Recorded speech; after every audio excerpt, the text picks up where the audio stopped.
in this tournament. It's gonna be 2 Empire games and 2 Beastmen games. If I make it to semifinals, 2 more Empire games. Should be fun. Yo, everyone else see the blog, by the way? Anyone else see the sick patch notes coming on in? Is pretty hype. I know I can't wait. Let's see here. Let's just take a look. Patch 6.2. Patch 6.2. Pretty high. What is this? Total War 25 years. Oh, there's another blog post. Hell yeah. But yeah, they're making items. They're making items more interesting. Amazing. Are they gonna update spells and stuff? I don't think so. I think we're waiting till the update. Oh hell yeah, we're up against B6.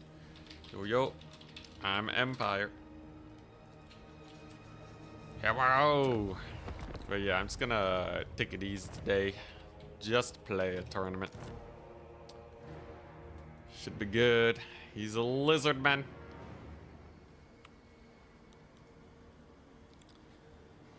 Interesting. Weird maps.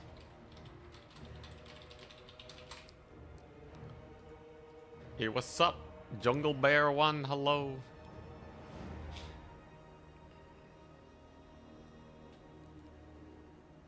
Alright, Empire versus Lizardmen. This should be pretty favored for us, unless I screw things up.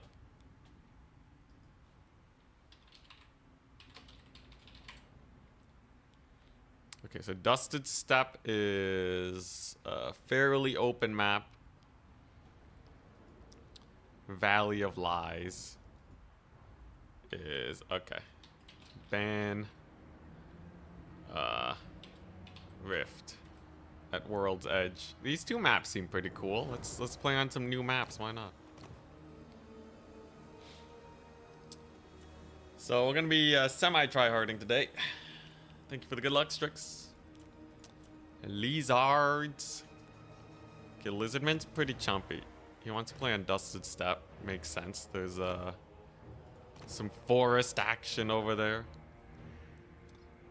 Anyways, the might of the Empire is too powerful. I feel like Lizardmen, I feel like they don't have the tools here to beat a proper Empire army. Skinks and Saurus really fell off, man. I don't know what happened. To this day, I still don't really know what happened. Because, like, they were pretty good into Empire before. Maybe it's a domination thing. Maybe they're just a little too slow for domination. Much better in land battle when you can just walk onto your enemy's face. Alright, so let's go ahead and get some of this. I really want to win these first 2 rounds because it'll guarantee me a semi-finaling. Let's get that win-loss in there. Let's try not to get a 3-1 today. All right, here we go. Oh boy. Okay, that should be good. And then Tourney needs to cast a Dawn of War 2 tournament with you guys. I gotta learn Dawn of War 2 just like Warcraft. I don't want to learn another game. Also, yo, anyone notice this little hair tuft here is not going down? Like, even after I take a shower, it just doesn't go down, man. Whatever. I'm stuck with the hair tuft forever. But, yeah. I feel like, I just want my own time to edit videos, you know? Dawn of War, I'm sure is hype, though. You know, nothing wrong with it. Alright. Is this a good build? Is this a good build? feel like it's a pretty good build. Everything about this feels pretty solid. Let's see, what does this do? I guess that's kind of hype. Sure, why not? What do you think about the announcement of Blood Knight's sword and shield variant? It means they're probably reworking Blood Knights in general. They did announce it earlier. This is the first time they actually showed the unit card. I think it's pretty sick. I think vampire counts are way too tuned to win in a melee fight. That their mobility kind of just sucks right now. I feel like vampire counts really do need better mobility, weaker blob fights. If they're gonna work in the Dom.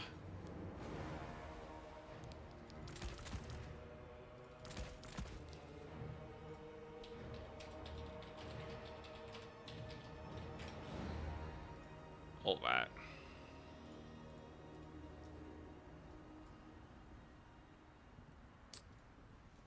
But yeah, I would welcome some better vampire counts cavalry.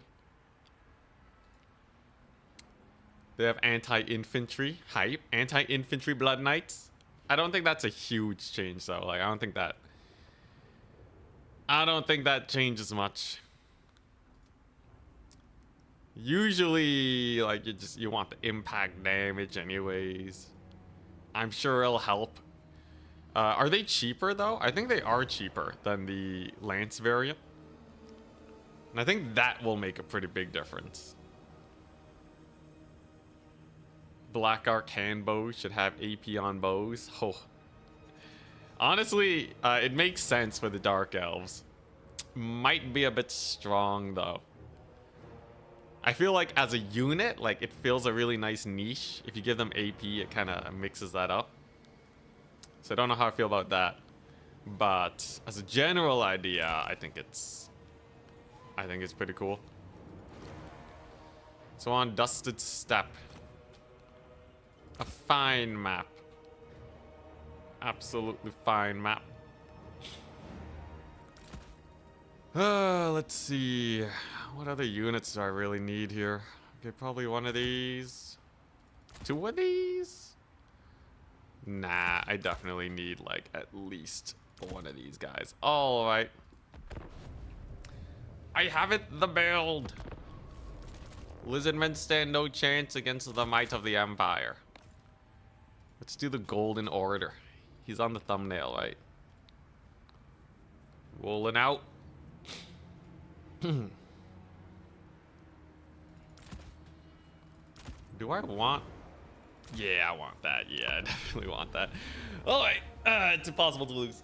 Just kidding. It's B6. I've been doing fine enough versus B6 recently, though. Drop the biggest meme build we've ever seen. Nah, I gotta win the first 2 rounds. We start memeing round 3 and 4 when we play Beastmen. Mantide. I think that's the only way you realistically play Empire against the Lizardmen. Like, you know, you could go for a Cav Max. You could go for a Kite build. Kite build's not bad. Oh, but what is Empire without a few spears? Alright, here we go. I've been editing the video, by the way. The Imric no economy video. So keep an eye out for that one. I got the audio recorded. I just gotta get the footage together. Splice it all up and then we post it. Hopefully it does well. God, oh boy, fingers crossed it does well. Alright, but enough worrying about YouTube. Let's crush some lizards. I'm gonna deploy on this side. Big old wide open area. Seems pretty chill.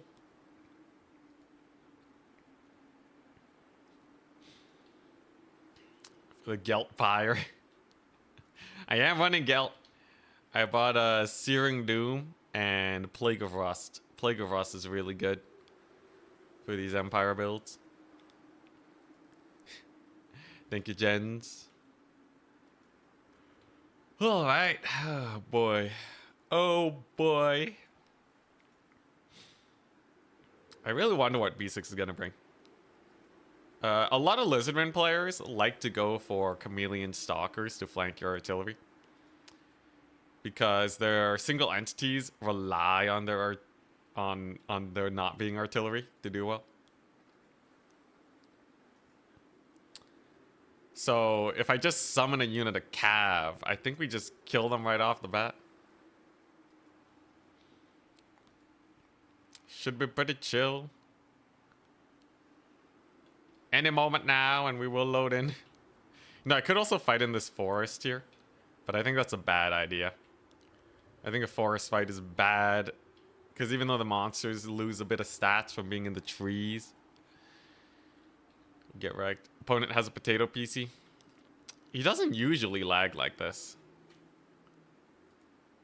A little strange. Just a little strange. Playing off meta today. We're tryharding the first 2 games. I might try some experimental stuff later on. Oh boy. Here we go. It's the Empire into the Lizardmen. So I have 1 million spears. Gelterino. Wagons. Hockland long rifles. Force them forwards. Ready. Good luck. Have fun. I love the wagon kite plus 1 million spear combo. It's pretty good. I also got some Sunmaker action in case it's too passive. I have some cavalry. What will he bring that can defeat such man-tidiness? The long rifles are gonna cook hard, that's for sure. He can't flank me. Edge of the maps is right there. He has 14 units. Salamanders should die to the great cannons. And the wagons, presumably. It's just a big old nasty army. Just 1 million spears into the horizon. Let's actually put a few spears here, because, like, don't really know. I don't think I need that many over here. Actually, I have, like, too much infantry. Huzzah! And we begin. He has Tourney on the big boy with the laser beams. He has a Bastillodon solar engine. All right. Pretty cool. Pretty cool. He has some skirms. 5, 5, 3. He has 1 stealth unit. 5, 5, 3. Yeah, he has 1 stealth unit, so probably not a chameleon skink. That's pretty chill. You know, let's just leave our spears in the forest. They can defend my dudes over there. So, yeah, I'm gonna get a cannon. Are you kidding me? Yes, please. Then we're going to grab a handful of our spears, and we're gonna park them right here, where he cannot progress towards me. The capture point is ours. Dude, this is already looking real rough for welcome to Lustria, gentlemen. Yeah, this is already looking a little sus for him, right? So he's gonna have to make some sort of play. He has a salamander hunting pack over there. These little skinky boys getting hit a lot. I will say this map is rather large. This is a pretty big map. There we go. But yeah, the map size is I don't think it helps either of us more than the other. I think it's mostly the same. There we go, Hockland long rifles out for blood. They're out for blood. Good job, long rifles. You're doing great. Dude, this battle's over, man. I just have to not get overconfident and lose everything. Solar engine does not cook very hard into these guys. Neither do the very low armor piercing values of these guys. Punch through the 80 armor of the war wagons. Massive. Alright, there you go. So they're all dead. And we pull on back. The Henwin and the solar engine are gonna be coming soon. It's really just charging in with those Cold One Knights. Kind of crazy. Cold One Knights do not really want to get shot up that badly. And yeah, the trading's going amazing. Yeah, he has 2 capture points, but I think we're doing pretty good for ourselves so far. And then at some point, I just gotta pull the trigger in advance. There you go. Big old artillery pieces here now to shoot up his Bastiladon solar engine. His salamanders here have been absolutely eviscerated. His cavalry is looking very worse for wear. He can dodge that. It's no point. No point wasting my magic.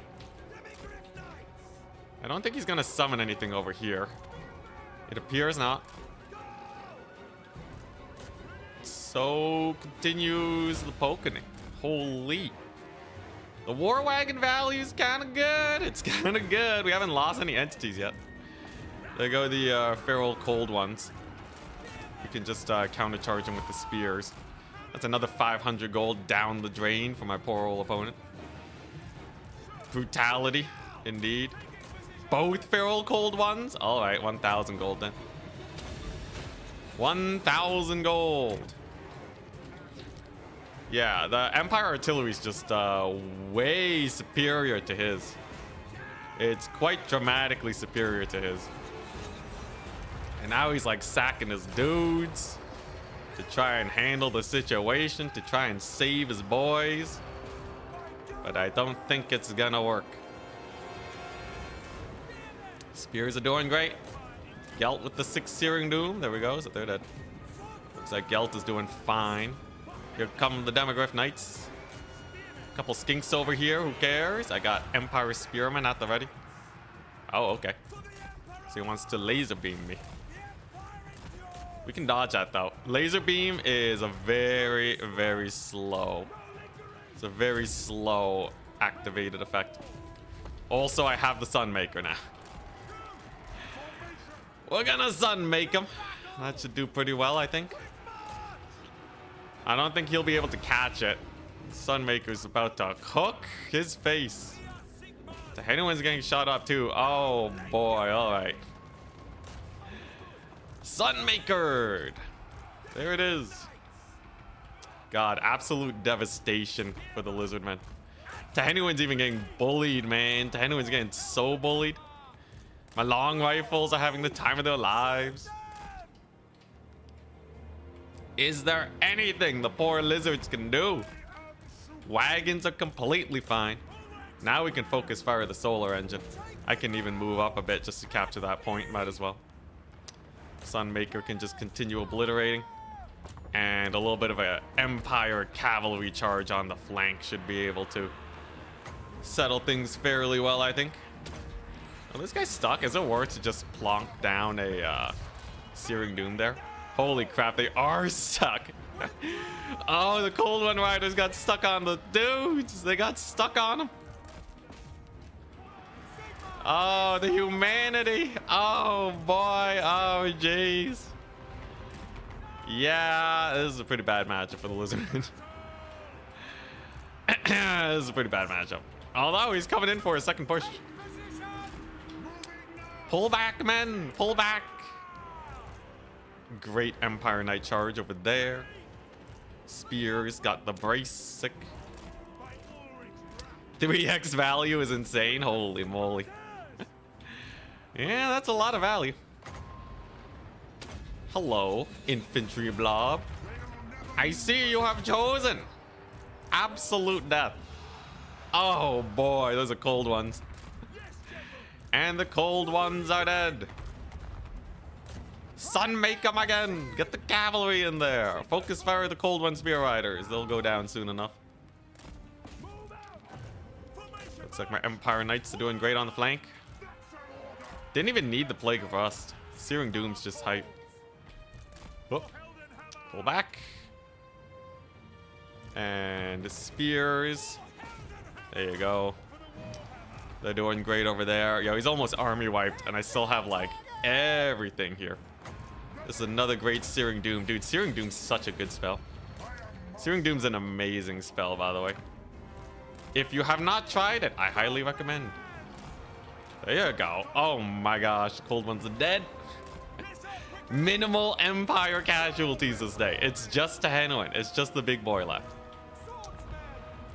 He gets a Flock of Doom, I guess. I think he wants to laser beam this, so we're just gonna preemptively split. We're gonna save our ammunition for Tehenwin so that we may finish the job. We're going to overcast Plague of Rust on his face. And then we're gonna blast. Goodbye Tehenwin.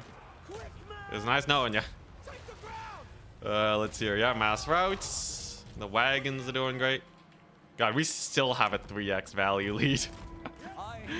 Oh boy, we still had a 3x value lead. God dang, man. Oh, the humanity. Empire is one of my better factions. Lizardmen's one of the better matchups. It doesn't get better than that.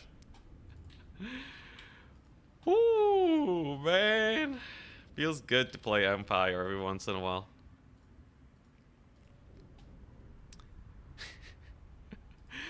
The Great Lizard Shoot. Oh, man. Yeah, my High Elves are pretty good. My Dark Elves are pretty good. I think Empire is the one true disgusting one, though. Yeah, I lost 500 units to his 1,500 almost. Isn't Marcus better with the wagons than Gelt? You need a spellcaster. Gelt is cheaper. So would you rather have Marcus or 3 more spears? 3 more spears is pretty good. Lizardman's also pretty bad at diving the backline anyways, because I started with war wagons, which did amazingly, by the way. Solar Engine just can't contest. Without artillery, you can't really kill the wagons. And then, yeah, just infinite dudes so that my range could cook. 9. Oh my god. Even the cannon paid for itself. Sunmaker was doing great. Ah. Oh. Feels great. Kite. The kite is irritating to face, I guess. It's not like Dark Elves are that good, though. It's just like a normal kite. I am pretty good at kite, though. ODM classic. Sunmaker's so satisfying. It destroys leadership. Just by pure damage and the hit by artillery effect. What counters this Empire build? Not Lizardmen. Realistically, you need some way to either out-trade them or you just full rush. So you can out-trade if you have artillery. If you win the artillery battle, then the wagons just kind of die. And then Empire's forced to take archers instead, which can mix things up. Alternatively, if you if you don't have that, you could rush. Now a cav rush is not gonna do really well against this many spears. The cheapness of Empire spears and the crazy DPS of their kite combined, it's very hard to rush down, but potentially an infantry horde could do pretty well. Like if you were playing dwarves, right? If you have really good infantry that are cheap, that can kill spearmen, like greenskins perhaps, then you're more set. Marauders are a hard maybe, but they're not as good as like greenskins. Hey Gideon, what's up? If the Lizardmen had cannons. Yeah, Lizardmen, the best tool they have, the closest thing they have to a cannon is like, what was it? A Stegodon. Just a normal Stegodon, and you can kind of plonk away. It costs 1,500. But if you go double Stegodon, you can deal with the wagon spam. But Empire is just as likely to go for archers. And if they go for archers, you're done for, man. Also, their cavalry, 66 speed. What? They're slower than Chaos Cav. Fireball casting Salon. That's an interesting one. I don't know if it works that well though. He's using most of your magic, but yeah, here's the thing though, right? If I replace this with archers, right? What's your Fireball Salon gonna do now, right? There's your options get very limited at this point. If you go for like an anti-wagon build, you're just never gonna kill this many men. Ooh, your Frains rework? I would love Frains to re-enter the meta. He's just not really built for domination, though. But, you know, Golem Miraz is a sick weapon. Gets some, like, 33% more damage. Reiklin Rune Fang. Buff up your knights. Relatively cheap. The thing is that healing magic has been nerfed so much that you don't really need this anymore. It's also like way more expensive. This 2,300 gold. You could just have more Empire Spearmen. So, yeah. Bolt throwers, yo. High Elf and Dark Elf bolt throwers getting a buff will change the factions completely. I'm getting kind of cold. I'm gonna get a sweater.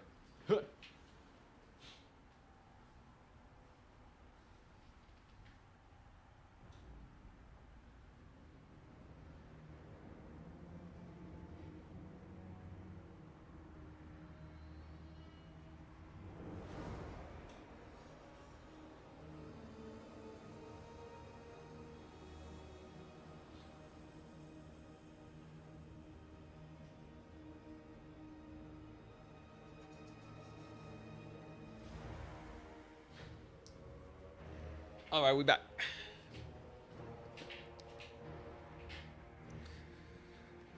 Amber Spear. Amber Spear doesn't double hit chariots anymore, so it doesn't work as well.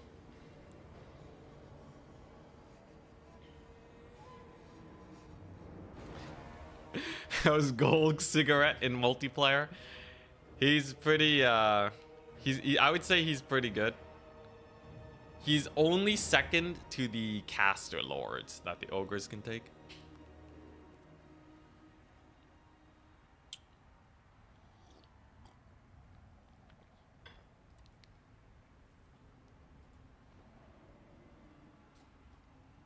Second only to that. Alrighty.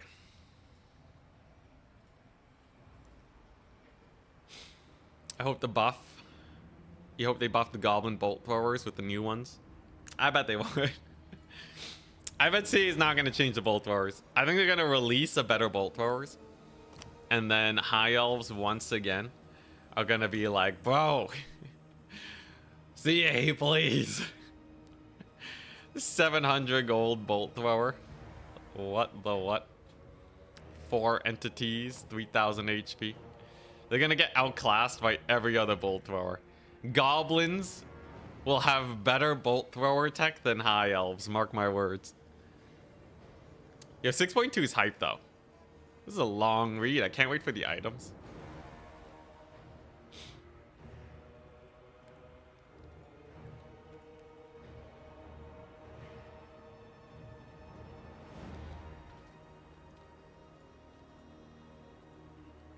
We just proper sneaky gits though. You just want something to kill gyrocopters? Actually, eagles are not the worst for gyrocopters. Unless they micro it really well. Tempest. Tempest is really nice. If you're playing Dark Elves, Scourge Runners are not bad. Gyro Bombers probably beat Scourge Runners though.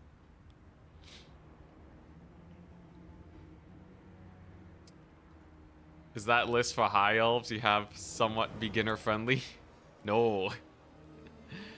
No. High Elves are not even, they're not even beginner friendly for in multiplayer in general. If you really want to play High Elves though, I would say a solid build, honestly, White Lions And Rangers are not bad. You still want to take the Silver Helms. They're probably the best multiplayer cav.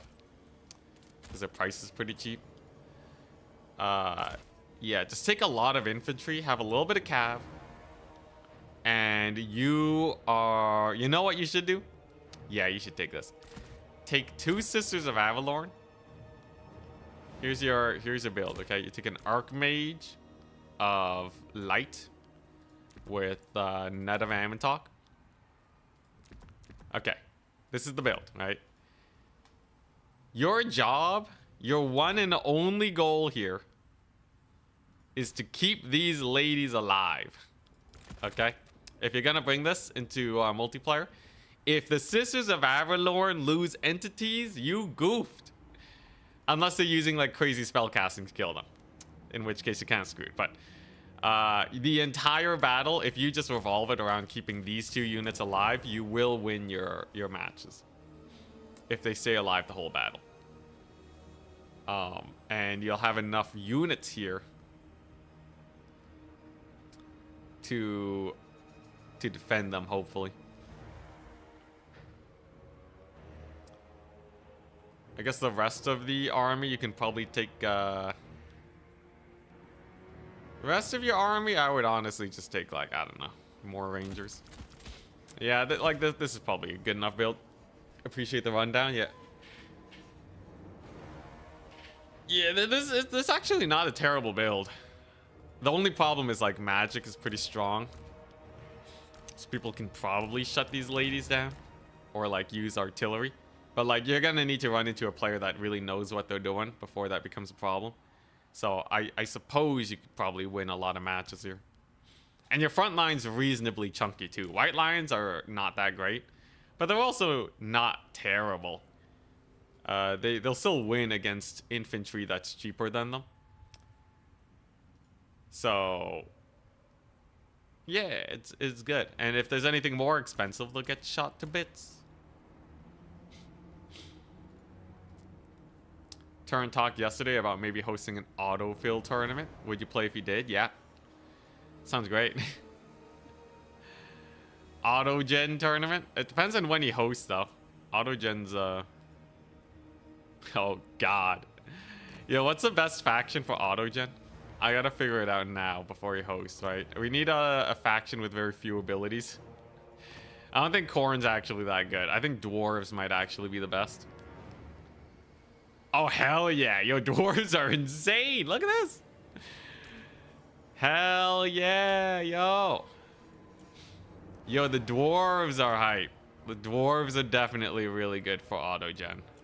As the Beastmen have. They have a Cygor. Beastmen are not bad, but they're lacking in Centaurs. You need a faction with like really well-rounded units generally. Oh, Cathay's pretty sick too. Look at that.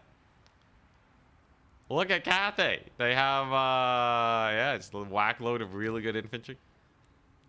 They can't be abused as hard. So you can also just play as a faction that like usually has counters. Because Autogen is naturally not going to generate a ton of counters. Lizardmen, I think, would probably give me too many single entities. Yeah, you see this? This is terrible.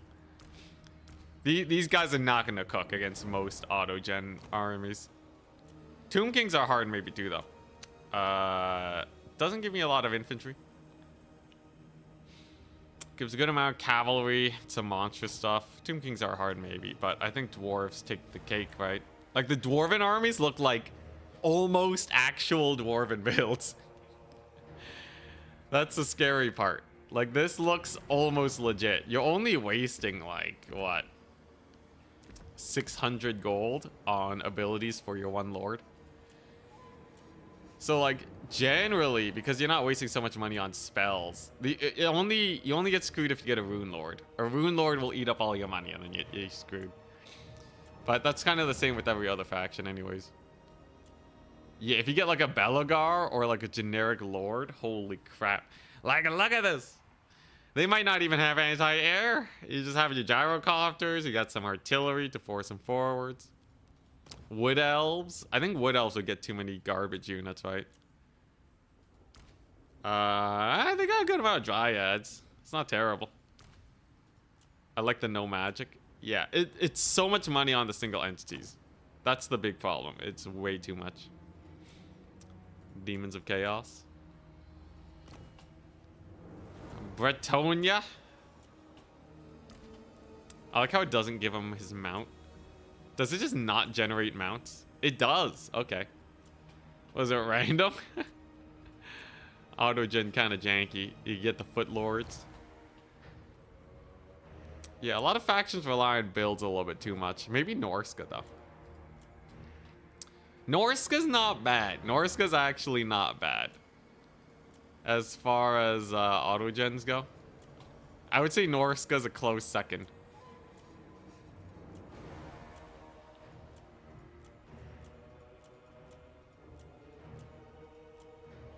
Wolfric. Wolfric at 3k. Norska's not terrible. I am a little bit worried about getting shot up by some factions, but I think sometimes autogen will give you too many range units. Let's see.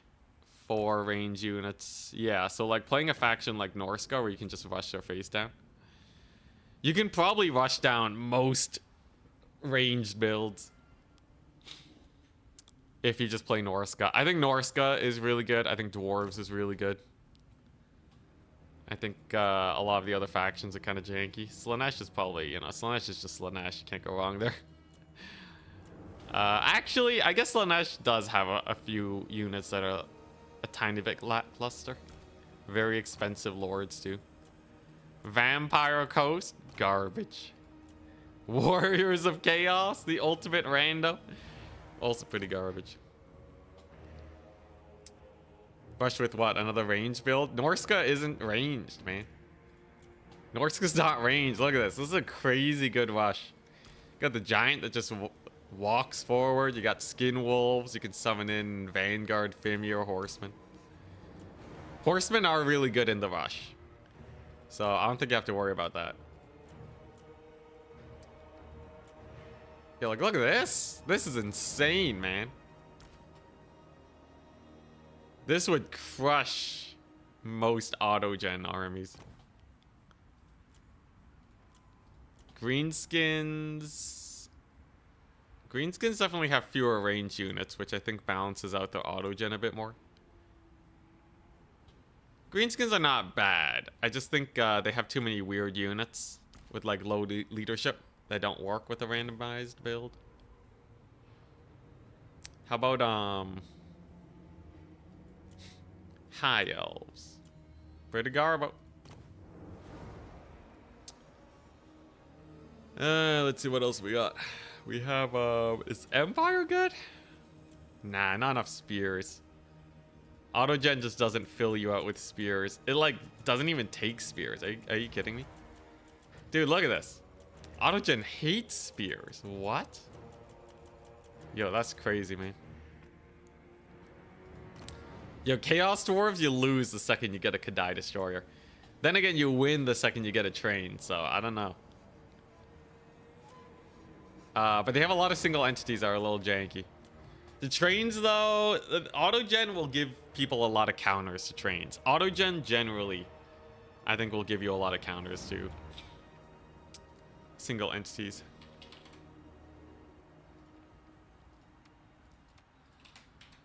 Okie dokie, we have our opponent.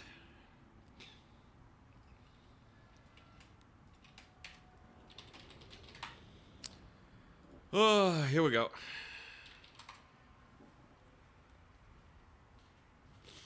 I'm Empire.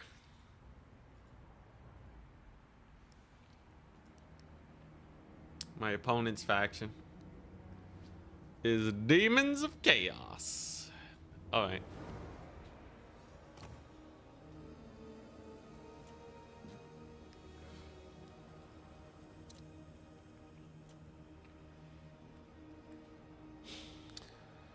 Greenskins seem like they have very few completely useless units. Vogue Idol, Mangler Squigs, Wolf Rider Chariots, Melee Wolf Riders, some very expensive Cav. Dude, Greenskins have a lot, man. River Trolls, Super expensive river troll hags. They have a bunch of heroes that don't get used. Dude, they have a massive roster. I think you might, yeah, feral wyvern. Oh god. Yeah, no, I'm just gonna assume any faction with enough DLCs is gonna have like 50% garbage. The big spiders, yeah, all the spiders of all varieties. Goblin bolt thrower, jeez, the meaty dangler. He ain't holding back. All right, anyways, it is the Demons of Chaos. So Demons of Chaos can field like soul grinders and stuff.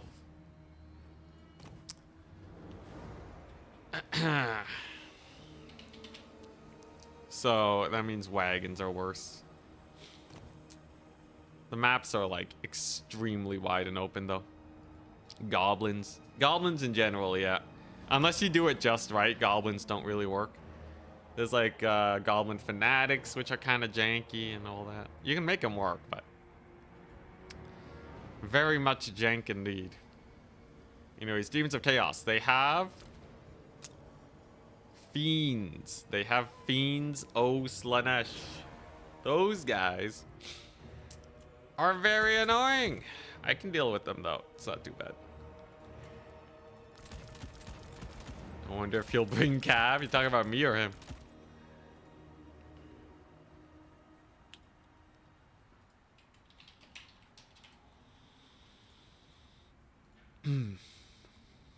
Like the animations for Gobos? Him? I think it'd be pretty crazy not to bring Cav.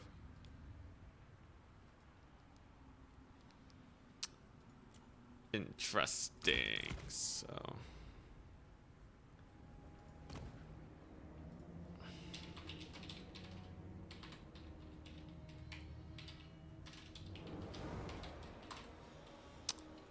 okay. Atsushi Castle. Fairly wide open map.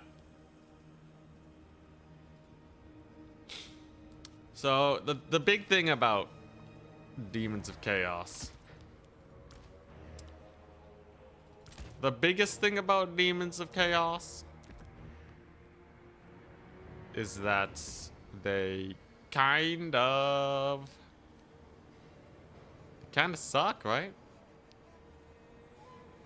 What do I have to worry about? They're very susceptible to some styles of play. Kind of forced to take soul grinders. They don't have a lot of ranged. Let me check my list. Let me consult the list real quick. Demons of Chaos, Changebringers, Blues, Pinks, Bloodletters, Fiends, Lord Snipe, Disc Lord, Tzeentch Soul Grinder, Noxbringer. Yeah, that's it, man. That's it. You outrange them, it's over. Just don't get my Lord sniped and we'll be fine. So, assuming that's the case, how do we close this out?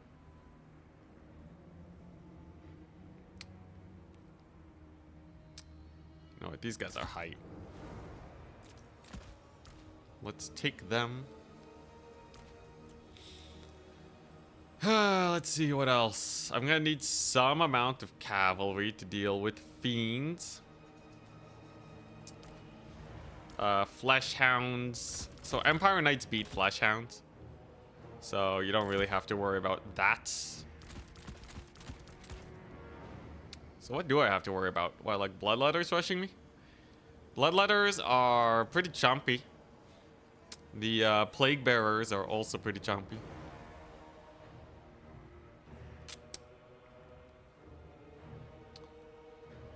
I don't know. If he beats me, I'll be pleasantly surprised. There are Furies that he can whip out. Furies are a little annoying.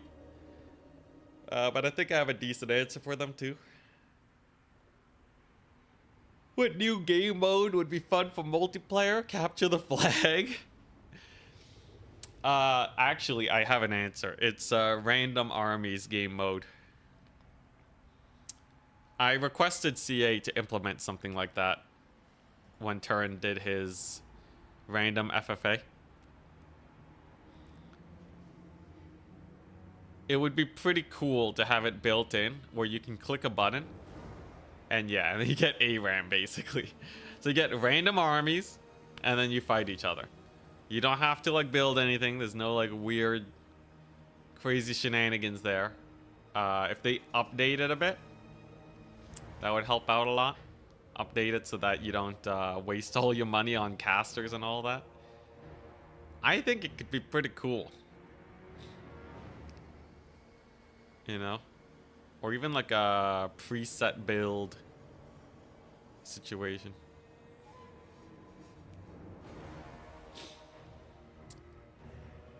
Oh boy. Alright, Data Can, give me your worst. And Empire is just too good right now. I'm surprised we don't have more Empire players.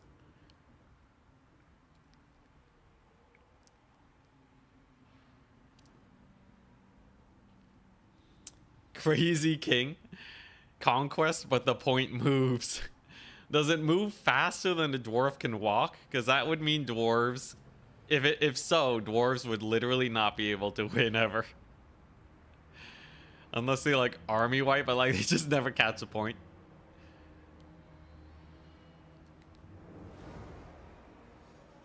Maybe you could choose between 3 given builds. Ooh, that'd be hype, yeah. So you get randomly assigned 3 builds. You choose one of them, and then you play against your opponent. That'd be sick, man. I feel like builds are getting a little too sweaty nowadays, you know? We need Fisher Random Warhammer. Where you pick your starting army and your reinforcing army, but then they get shuffled around randomly. I don't know. Realistically though, unless it's a for fun game mode, any game mode trying to be competitive will split the player base even more, and that'd be terrible. Pick 2 factions to build an army from. That would be cool. It would increase the complexity by a lot though. It'd be some insane complexity increase. And like it's already so hard to have builds. I think people would not like that. Generally, people like it when things are very structured and straightforward. When there's like, you know, a million different matchups that can be played. You know, it'd be good for me because I've kind of specialized into thinking on my feet. But for most people, especially newer players, I assume it would be kind of overwhelming. It'd be cool if they added just being able to recruit units from other factions, though, at like a 10 to 20% higher cost increase. That would be interesting. Because then that way, factions that have huge gaps in their roster, they can fill it out. You can probably make some crazy builds.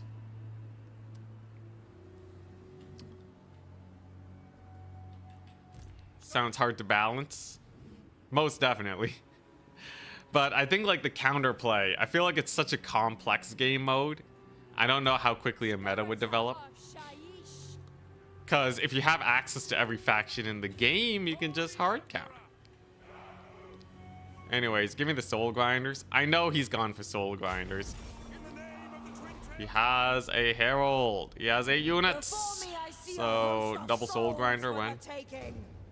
This guy has 600 shields.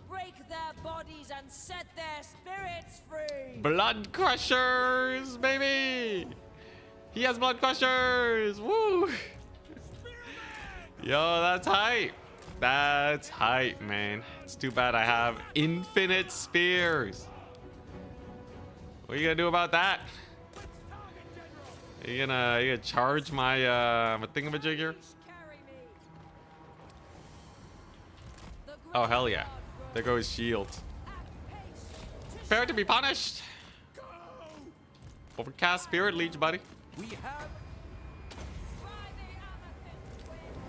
All right, so it's you know, it's an interesting start, right? He's gonna have a hard time dealing with these spears, of course. Come on, and even more damage. Hell yeah! So Demons of Chaos are very weak to Lord's Knight. It's gonna hurt for them a lot. It's gonna try and damage my wagons. We'll see how that goes. I'm actually a little bit too sparsely placed right now. It's a minor misplay, but as long as I get my spears in here, we'll be okay. I have spears for days. Don't try it, man. Don't try it. I should save up for my big Demogryph Knights. Alright, there we go. Here come the Furies. I can just charge them with the wagons. That'll do just fine. His Lord's taking pretty massive damage. He did get some pretty solid routes on my infantry, though. Here come the Furies. Just a little bit more. Just a little bit more. There go his doggos. And Demogryph Knights on your face. There we go. They lived. Hell yeah. And yeah, his doggos just can't grind against such hatred. His poor doggos against my mighty Empire State troops. Looks like his Furies over there are dead now. Marvelous.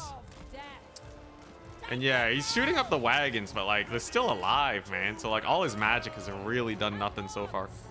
And he can't chase off the Spears either, which is double bad because they'll just rally. They'll just rally and wreck his face. There go his Furies. Nice.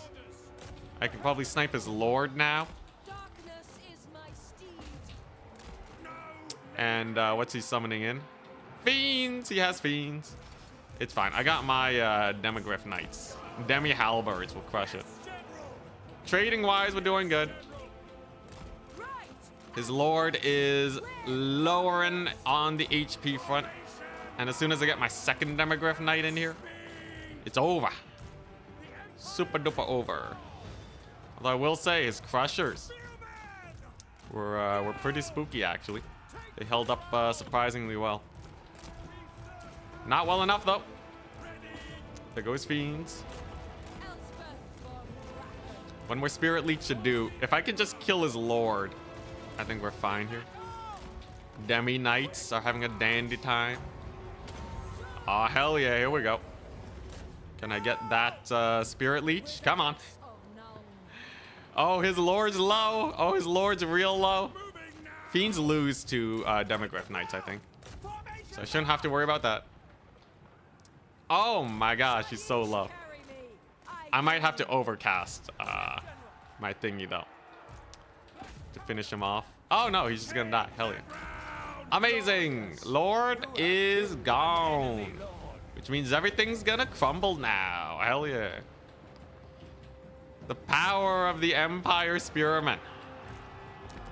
The noble Empire Spearmen. Yeah, there go those Crushers. Dude, the Demogryph Knights cook so hard against the Fiends. It's not even close. Look at those guys. They're just dying. Yeah, let's get Spirit Leech on them just to finish them off. Demi Knights cooking it up. Yo, Empire is so hype, man.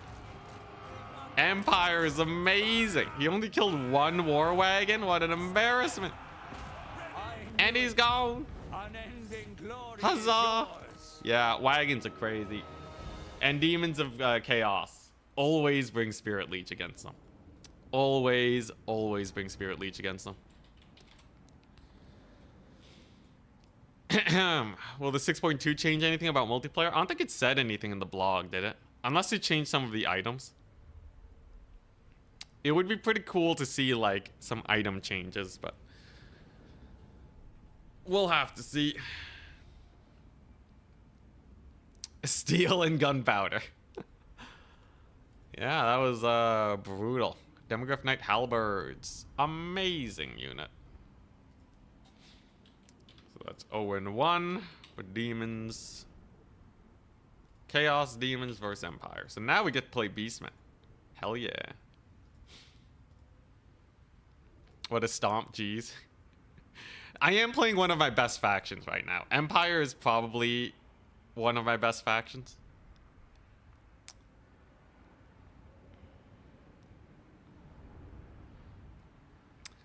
Yeah, there are some items that I do hope get juiced up. Minus enemy power recharge is pretty useless a lot of the time.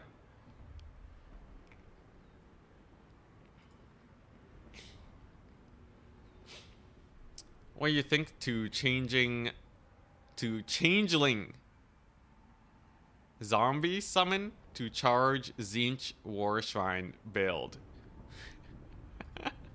Okay, I'm picking up what you're putting down. Interesting. So, if the changeling was better, Tzeentch would have so many cool builds. Okay, so you're saying, right? You take the changeling, and you have to go for an undead lord. Let's say Vlad. Okay, Manfred's way too expensive. Is there a cheap lord? Gorst! 1600 Gorst. Does he have his Mortis engine? At least? No.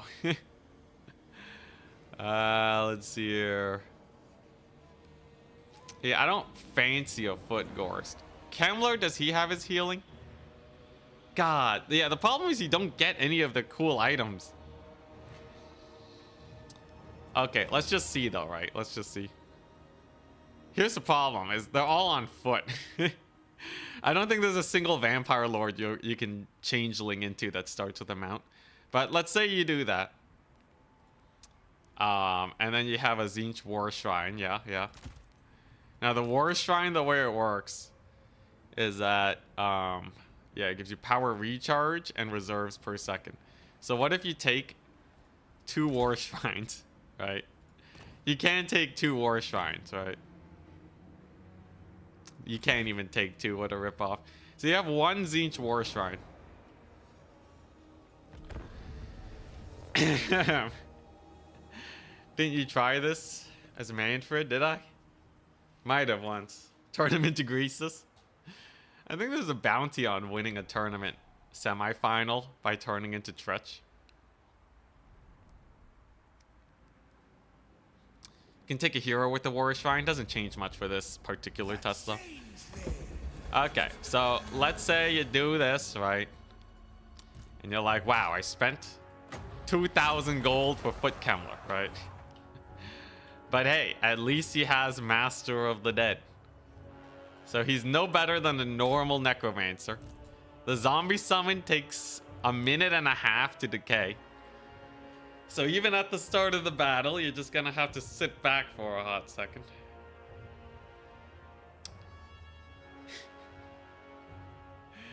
You're just gonna need a little bit.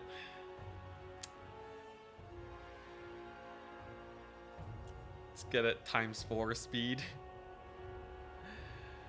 All right, here we go. If you overcast, it crumbles faster. Oh, sick play. Skeleton warriors. Wait, what the? Why is it bugged? Yo, why is it bugged? It won't let me overcast. It's bugged. Never thought I would run into this issue. Okay, there we go. It's half charged. Here we go.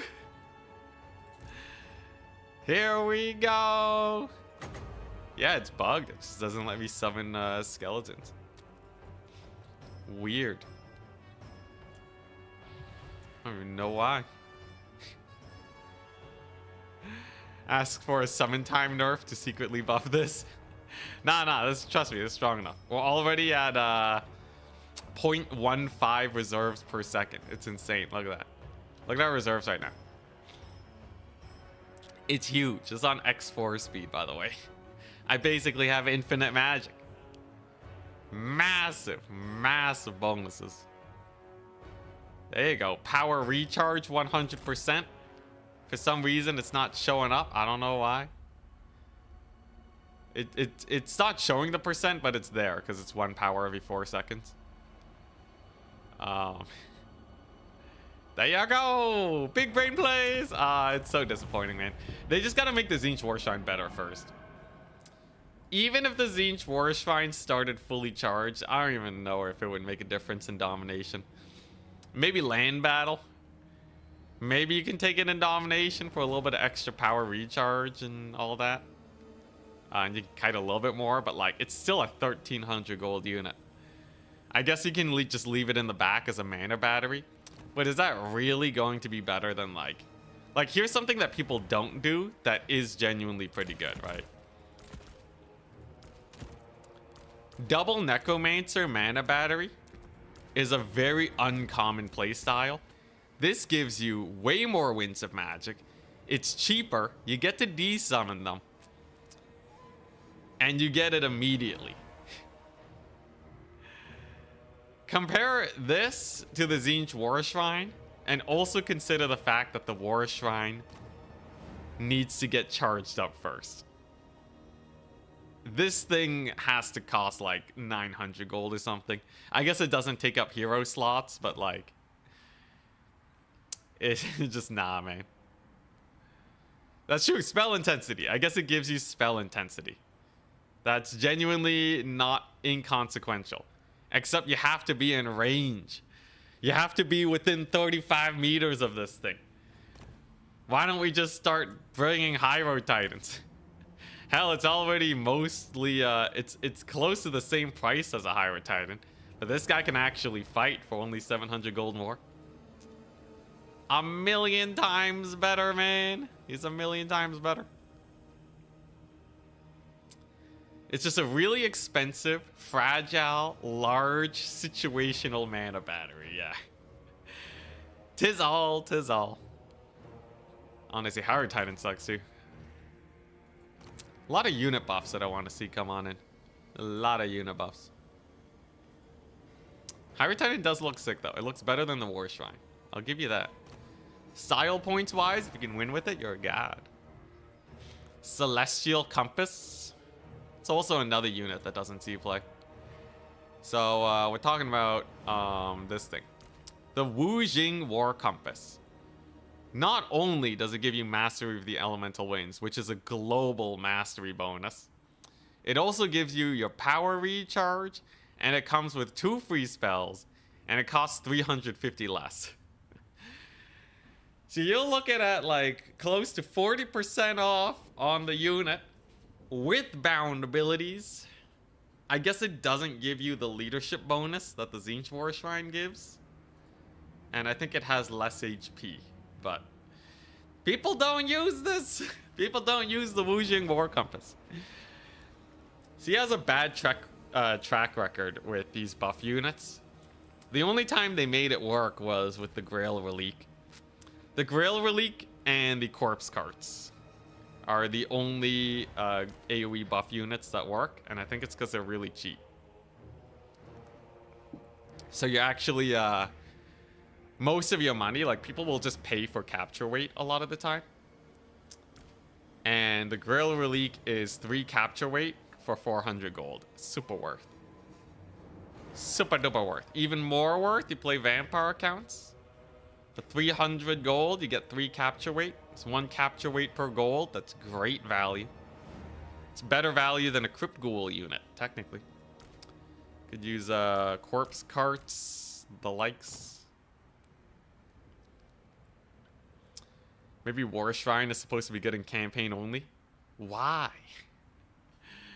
Who in their right mind is like, let's not have this be good in multiplayer?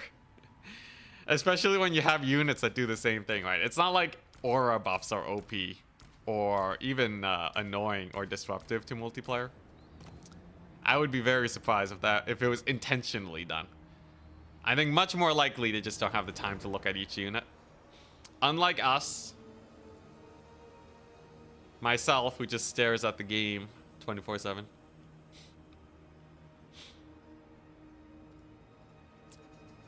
Doesn't Spell Mastery work globally? I think the ability range is where it needs to die to charge it. Let's test it. If this thing is global, that is slightly better. Okay, so let's get a Chaos Sorcerer of Metal, Tzeentch.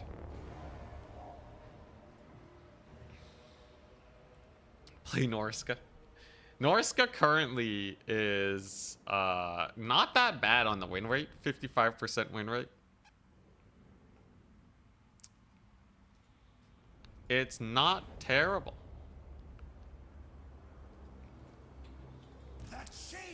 Okay, let's see if this works. So this guy, he has spell intensity 100%, right? We transform the changeling. We can't overcast for some reason. We plonk this down.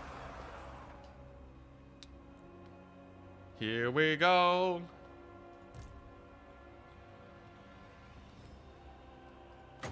Does it cook?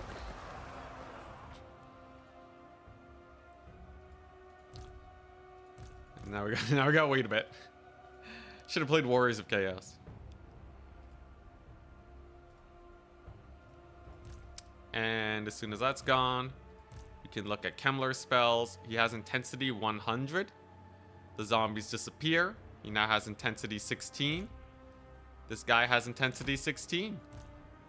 You are correct. Allies. Spell mastery plus 30%. Affects all allies in range. Effect range is infinite. Well, how do you do? How do you do? So you can actually, it's not as bad as we thought. Yo, look at those blue zombies, though. Yo, they're so blue. Oh my god. I love how Tzeentch. I like how the changeling is like, I'm gonna give them blue clothing. Because they definitely weren't buried like that. They weren't buried with the colors of Tzeentch. Nah, he dyed their clothing. He used his magic to dye their clothing. Maybe it prevents friendly fire. So what? Boom.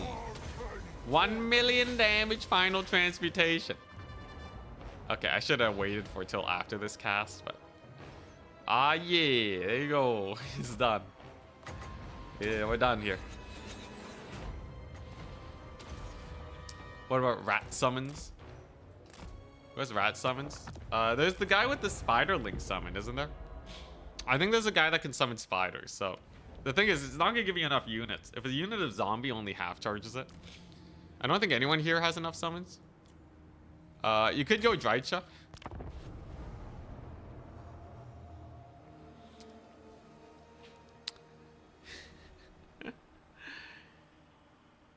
Alright, let's take a look. Rent-a-cat. Alright, it'd be cool if you could take 2 shrines.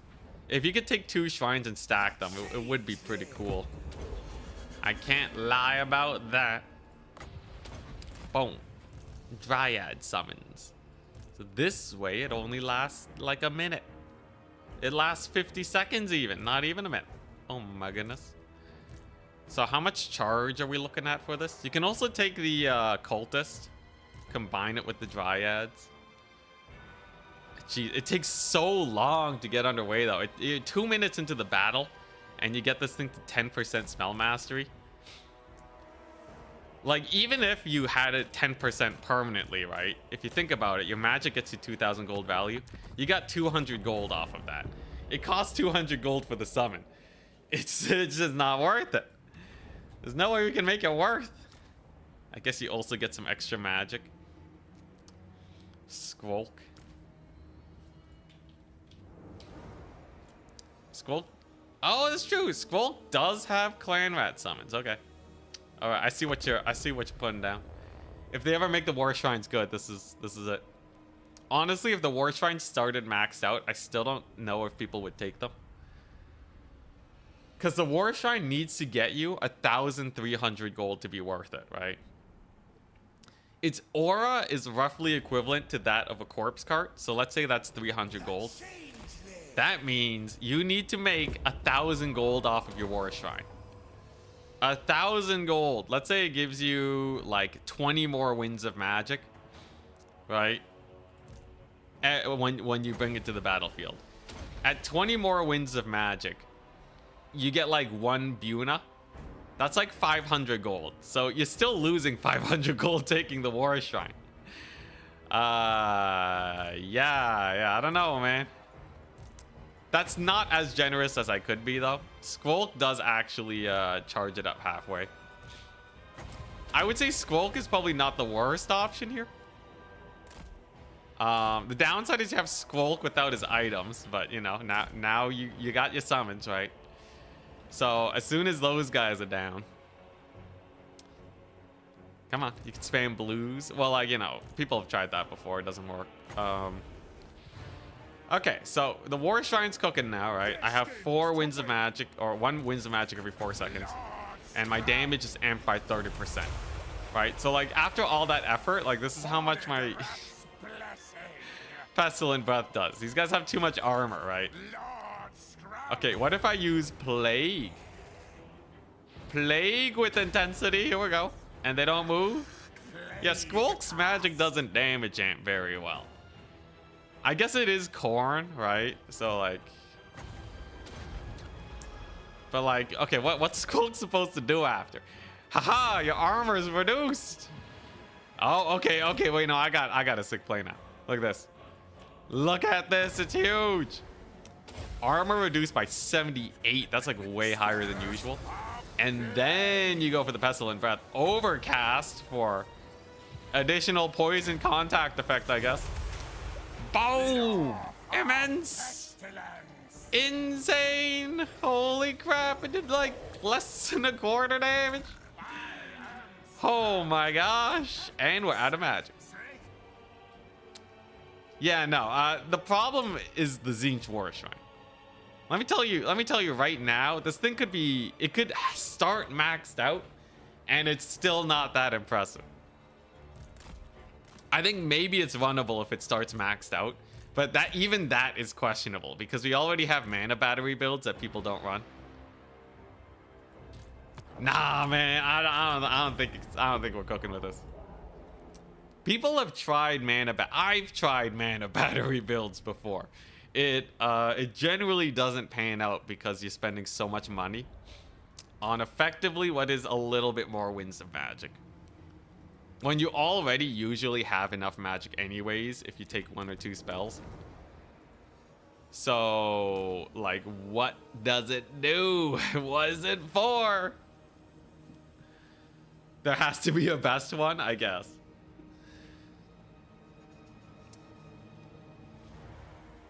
Anyone else have summons? Where's that spider dude?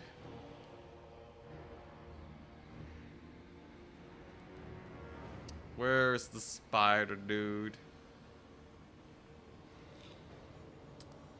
He should be here somewhere. Yeah, this guy.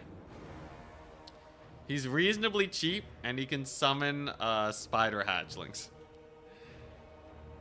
So I think this is as good as it gets. Snagla, yeah.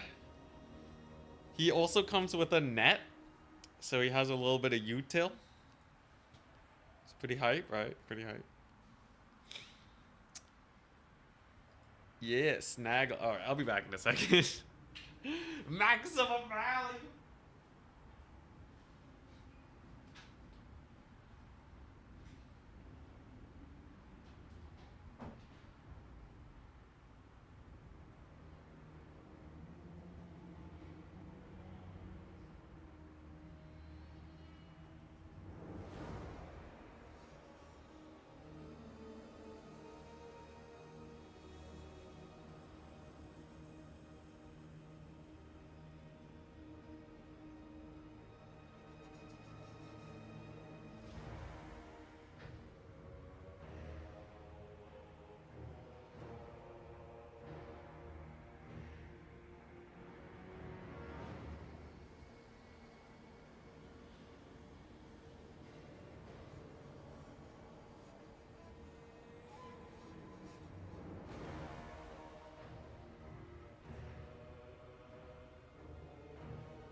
Yo, next round should be starting, man.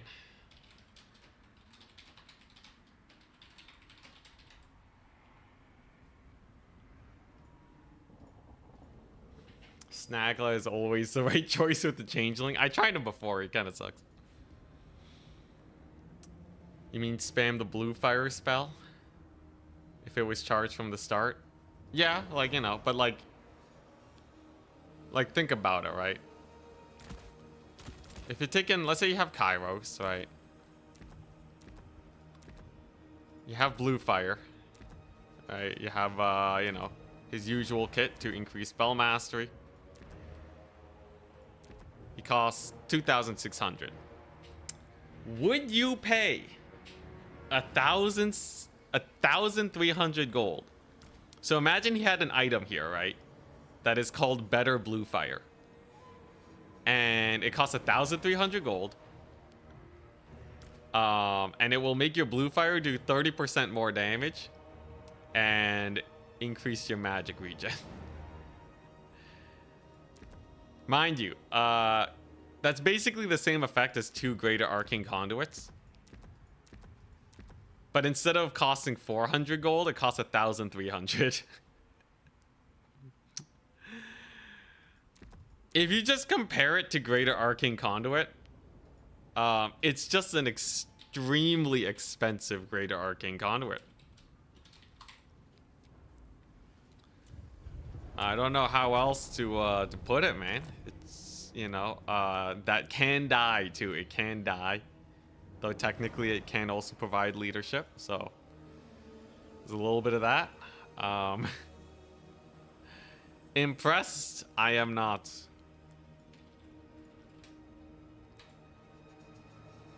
Alright, so I'm playing as Beastmen. The maps are Mortalo Landing, Decrepit Moor, Kassar's Cursed Oasis. I think that's this one.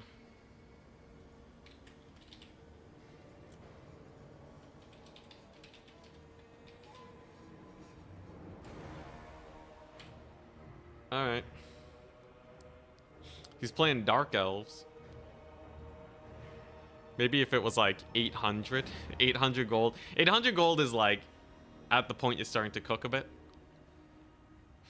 You still have to charge it though. So 800 gold and fully charged. I think we're starting to talk. It might be fairly common at that price point. Even so, questionable, because you remember double necromancer, forbidden rod costs 900 total.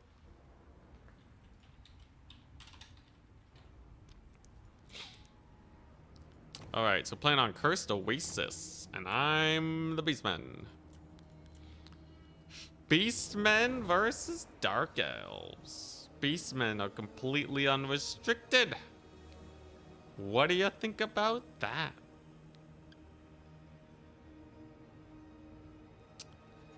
Feels like they're making you pay so much for the reserve generation. Oh, actually, you want to see a fun conditional reserve generator? Here, look. Manfred. Sword of Unholy Power. What is this? But essentially the Tzeentch War Shrine for 200 gold. It's honestly not that different. Okay, he doesn't have Greater Arcane Conduit, but like, come on, man. It's pretty it's pretty close, but 200. And people don't really, they're not like, it's unholy. Anyways, yeah, people don't really, you know, they're not like drooling over Manfred's power regen. Not particularly. It's just way better for so much cheaper. Now, we can't go that far. We can't go that far. It probably is way better for way cheaper. But, you know, I'm sure, you know, someone could make an argument for it. Alright, so the Dark Elves. The Dark Elves are a mildly annoying faction. Because they can do a lot of kiting. They have pretty good infantry. They, yeah, that's basically it. They can kite, they got infantry. It's pretty straightforward. Manfred's sword is an OP because he has to be constantly tracked and killed to use it. I guess that does make it slightly different. If he had a lot of mass, like he was a big boy, it'd be a little different. Honestly, I think the War Shrine has to be in as dangerous as a situation as Manfred, though, most of the time. But probably less, because it is a little bit tankier. Just a little bit more susceptible to shooting. Beastmen are considered top tier and usually banned. Is there no singular unit that is ban worthy in the roster to make them more fair? Yeah, not really. Unless you outright ban Centaurs. But then all of a sudden Beastmen feel super gimped because their roster is just so small. And usually the way people do bans anyways is they ban units that are like explicitly OP instead of like making a faction like a little too strong. Because a lot of people don't want to get their hands dirty, which is fine. They don't want to get their hands dirty though and make changes that like people complain about. Because if you ban Beastmen Centaurs, it opens up a giant cookie jar of like, hey, what about Vampire Coast pistol mobs? Those are pretty strong. Stronger than Centaurs. Empire Spearmen? Definitely more prominent than Centaurs, right? You know, you get so many different units, and then I think people just don't really want to deal with that. I would, but even so, I don't have the time to really like do a mod balance patch and like ship it out, get people interested in trying it.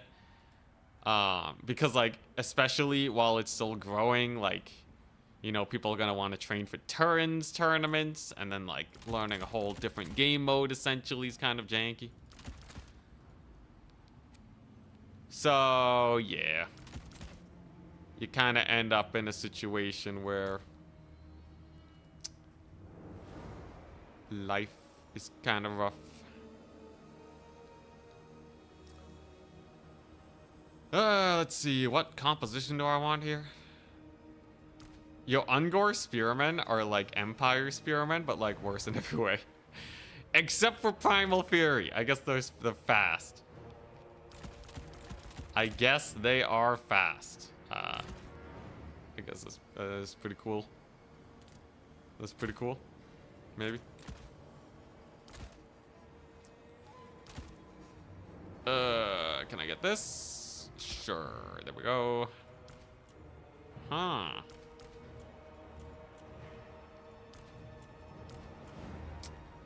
Is the Laura Fire passive worth taking if you're using Burning Head? Absolutely yes. It's a 20% damage boost, and Greater Arcane Conduit is a 15% damage boost.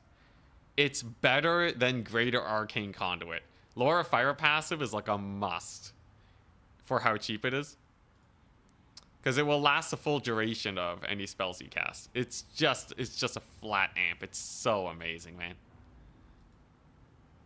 In multiplayer, if your spells get you 2,000 gold value, it means that it pays back 200 gold, only costs 100. On top of the extra damage you're doing, which can affect leadership, because it's shock damage too. So it's the best type of damage. Everything about it is amazing. You would be silly not to take it, even. Silly indeed. Okay. I have a build. I have a build. You know what? Yeah, let's just, let's take a little bit of a crazy build. Will it work? Will it work? I have no idea.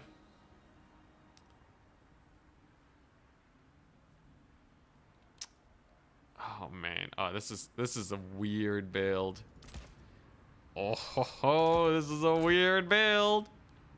Is this really what I want to run? Is this really what we are about to do? Sure, why not? I gotta learn how to play Beastmen anyways. But being silly can catch your opponent off guard. Oh man, yo, that reminds me of people that make movies, and then they're like, what's the term? Where like you know, it's different from your expectations. But man, just surprising your opponent is not enough. Yeah, there you go. Subvert them expectations. Oh my gosh. Oh man, yeah, that's the funniest and saddest explanation for bad movies I've ever heard of. Whenever it's like, yeah, you know, we subverted them expectations. Roll my eyes at that, man. Oh my gosh. Yeah, you're gonna need a little bit more. You need a little bit more than surprise. But if your opponent is over preparing for stuff, it's definitely you can cook. Ready? Good luck, have fun. Yeah, it's a Beastmen horde. I want to try just ultra wide Beastmen. So yeah, he has some Scourge Runner chariots, right? Whatever. I can get my cavalry in here. He has a couple Dread Spears. Can these guys really do well into the Pestigors, though? That's what I'm questioning the most. Doesn't have any crazy spells. Here goes Malagor. What are you gonna do, huh? Boom. Flock of Doom. Overcast. So that's gonna hurt him pretty bad. Huzzah! So now we have all the capture points. And then I just pepper him with arrows for the next millennia, right? We severely outnumber him here. He does have a lot of infantry, so I gotta be a little careful about that. His skirmishers aren't really doing that much, though. I don't think I have to worry about that. Yeah, let's just get a big old fat flank on his face. Why not? Well, let's keep Marathi on the run. Don't want her causing me too many issues. Here we go. She just runs back.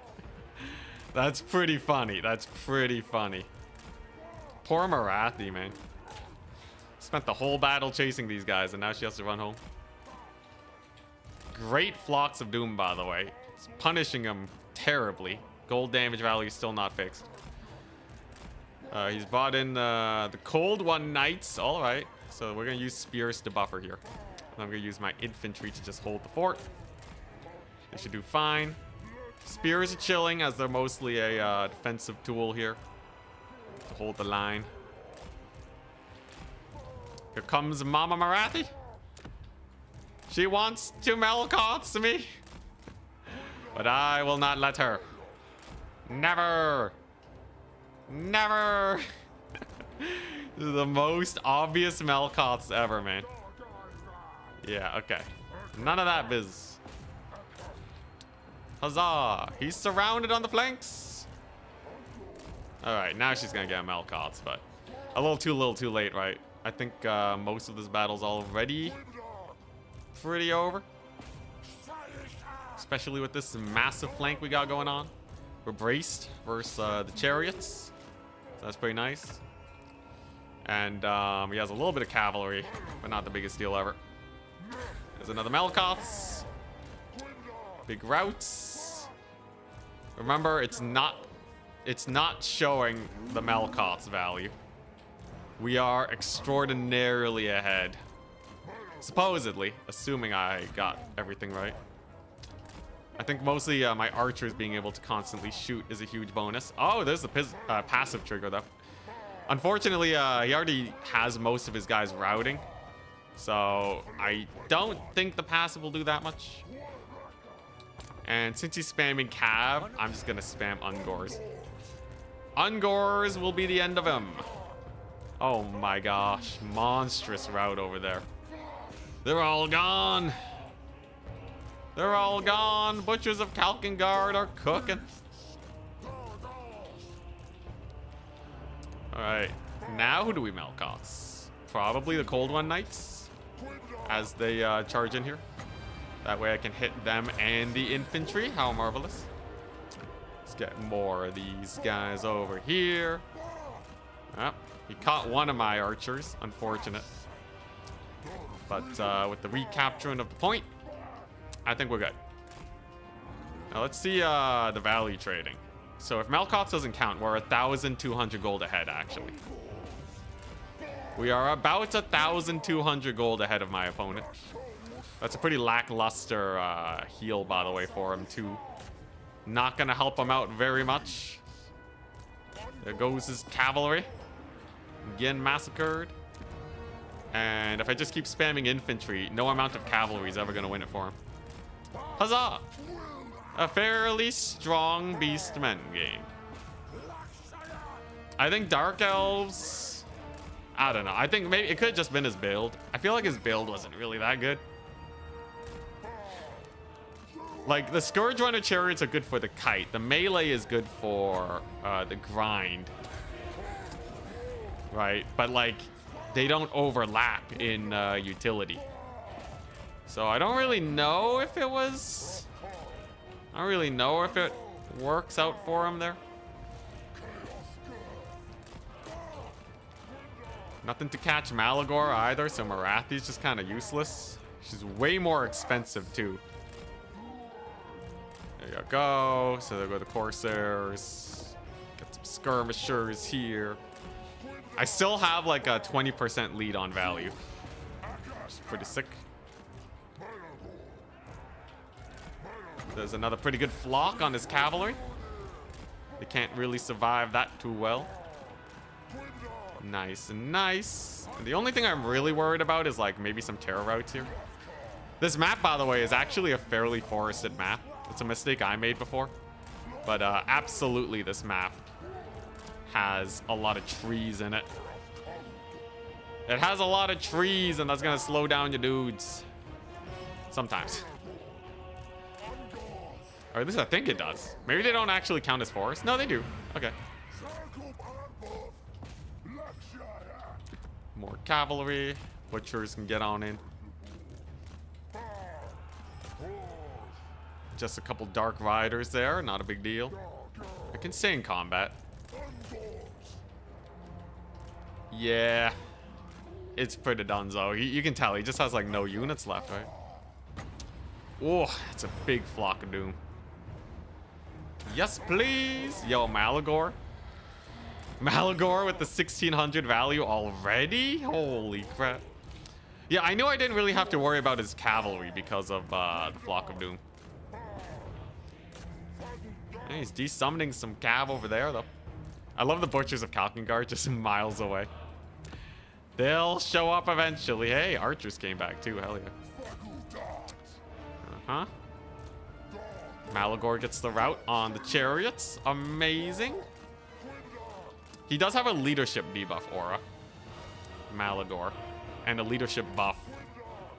It's pretty hype. Okay, there we go. I'll wait for the infantry to get in there for me to Flock of Doom 'em. Man, very one-sided games today, though. And there we go. Get flocked. I can use my Centaurs to maybe even kill Marathi, too. Beastman feels like an incredibly micro-intensive faction. Honestly, I have a harder time microing dwarves. You know, one surprising thing is that the faster you are, the more lenient your micro mistakes are. So, like, even though you do have to play pretty fast to play Beastmen, if I make a mistake, I don't really have to worry about it. But if I'm playing like a slow faction like Dwarves or Nurgle, God, it feels painful. And I think most people would call that just decision making. But like, not needing to panic saves me a lot of micro, you know? Or maybe it's just winning. Maybe winning just doesn't involve a lot of micro. Maybe it's just that, because Beastmen are pretty good at that. Flock of Doom, it's good. I think we're out of magic, though. Yeah, we're out of magic. Yo, Malagor's pretty crazy, so... you only need Unholy Power, and you will be able to get all your magic by, you know, before the 9-minute mark. Pretty surprising, right? It's pretty surprising. Because, you know, like, you don't need to pay money for Arcane Conduit. Like, this is way cheaper than Arcane Conduit. And it gives you more Winds of Magic. It's so good, man. One of the big things that help Beastmen a lot. Witch Elves. All right, so now we have, like, what? Like, 2,000. No, I'm at 3,000. I have, like, a 3,000 plus 2,500 lead. So we have a 5,500 gold lead. Holy crap. I swear, this being bugged is like, is so bad, man. It's so bad how off it is. Because it didn't track any of the Flock of Doom. I think like when the unit's moving or something, that's when it doesn't track properly. But like, it definitely makes the game seem like it's closer than it is, right? If you just looked at this, you'd be like, yeah, it seems pretty close. No, it's like insanely bad. It's insanely bad. I guess maybe if we, you know, I wasn't counting Marathi's value. Still though, man. GG. Oh my gosh, disgusting. Just disgusting. All right. Beastmen, Dark Elves. So we are guaranteed to make it to the semifinals. Based on the number of signups, we can throw the next game and we will make it. So if you guys want to suggest crazy memes, now's the time. We're playing Beastmen, okay? So we can throw as hard as we want, all right? Just whatever you guys want to see. We're done being sweaty for this next round. All right, I'm sure you guys are sick and tired of Mantide. Holy, the 1,100 value. 3-1 time. Does a bug happen with all spells? No, it doesn't. Sometimes it's partial value on some spells. It's really weird. I really hope this patch has like a bug fix. Summon Terra for the memes. Jabber Scythe. Okay. No one has run this since Warhammer 2. This bad boy. 1,700 gold. Mortis Engine. Wonder Routing. Yeah, I can't take 2 Jabber Slice. I'll take the Regiment of Renown, though. This one has Bile Blood. Searing Bile Blood. It's technically an 8 damage Vortex, so that's the same as Pit of Shades, as long as it's in melee. If it's in melee, it's casting mini Pit of Shades. Does that not seem OP to you? That went better than I thought it would. Honestly, I don't know, man. I feel like it didn't go that well. Although, I don't know, man. No Centaurs. Okay, so we got the Jabber Scythe. You played well that turn. I think Beastmen are just busted, though. I think build-wise, it was going to be really rough regardless. Giants, maybe. Want some giant business? Chariots. Tuskor Chariot Max. Yo, just make a Warhammer 2 build. Yo, is there any infantry you want to see? It went worse? Beastmen versus Dark Elves? Oh, God. I think Beastmen are really good into Dark Elves, though. A lot of armor-piercing units. Have you tried Corsair handbows? They're not bad into Beastmen. I would definitely consider Corsair handbows. And the chariots, I would maybe leave them in reserve. If you want any tips and tricks.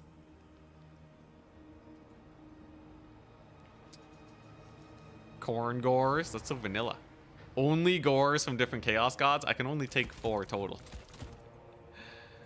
I can only take 4 total. Only 4 marked units. What's the worst Chaos God Gore unit? They're actually all really good.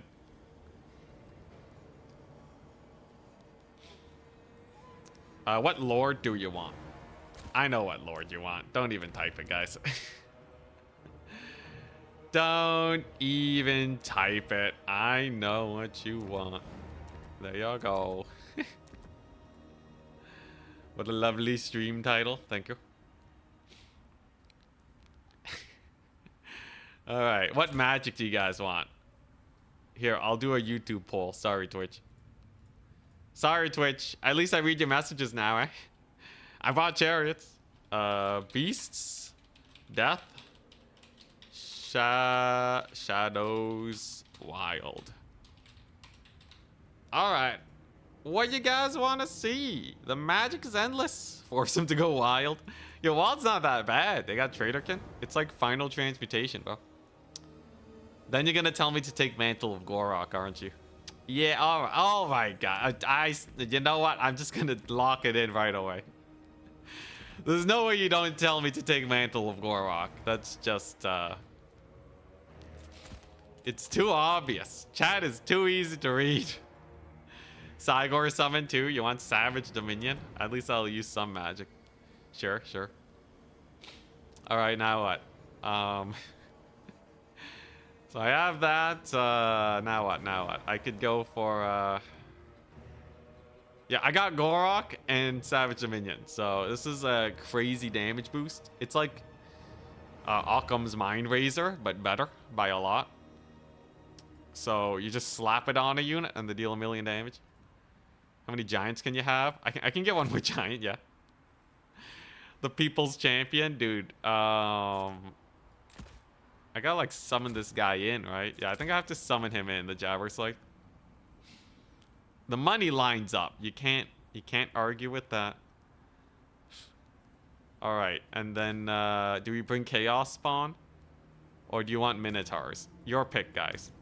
Needs more pigs? You Razorgore herd? Alright. Razorgore herd, no Centaurs. No spam raiders. Who needs infantry? I already got the marked infantry. They're better. Alright, so we got the pigs. I say spawn. Razorgore chariots. Oh yeah, I gotta get a better. It's true, I gotta get a better chariot, right? What? Oh crap, these guys are on chariots. Crap.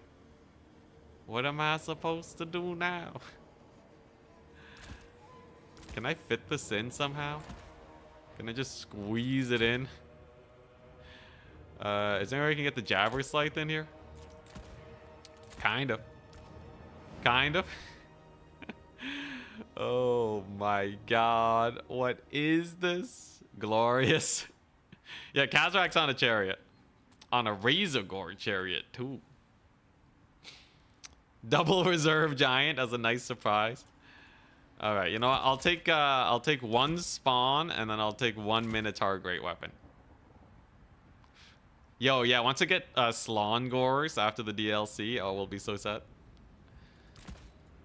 Alright, sick. Sick. Is this the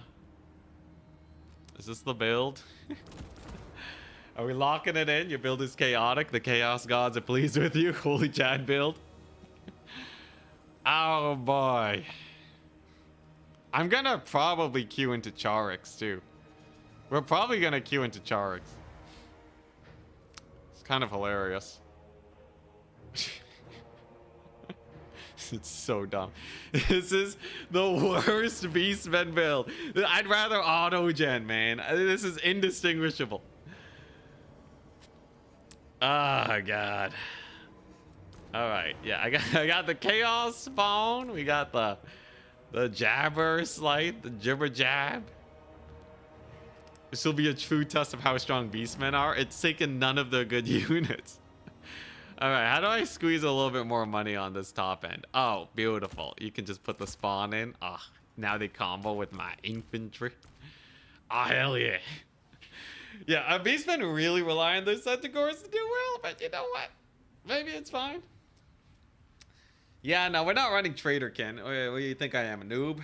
We have Mantle of Gorok, our pigs, so they have 64 melee attack. And they do 75 damage. Amazing.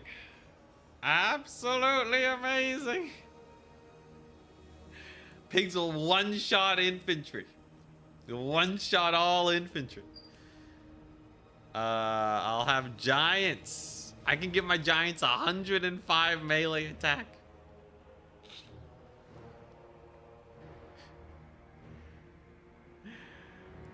Remember to buy squats. Noble Naldor, you want me to exercise?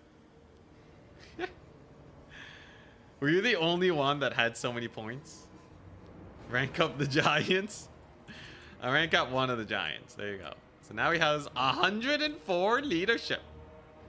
Insane. Insane.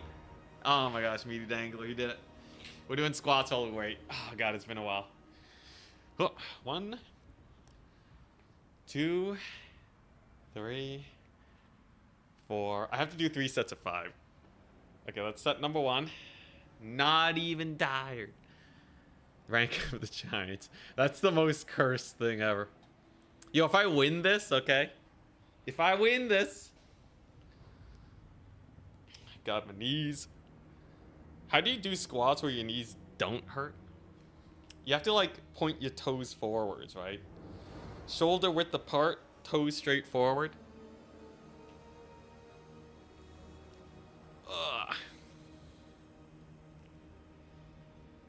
Let's see, what's the best thing here? You know, Kazrak does have a pretty good buffs. If I stack Kazrak with the pigs, they might actually kill things pretty quickly. Until they rampage. He also has 20% damage resist in melee. The Dark Gods approve. Thank you very much, Decay, for the Danish kroner. I finally know my currency, amazing. Oh. The trick is to use your knees often enough that they can handle a squat. Dude, I did like 75 squats before, man. I can handle squats. It has been a while, though. Alright, there you go. There's the squats, what on? And what part of the world are we in? You know.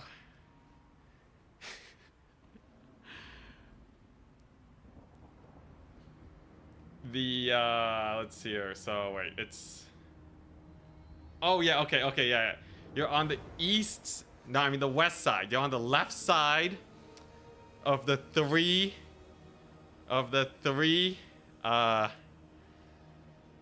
Wait, no. Danish? Oh, wait, no. You're not on the left side. No, yeah. I was thinking Norway. You gotta be slightly south? Slightly south of the big three? Right? Of Nordland, Swedeland, and Finland.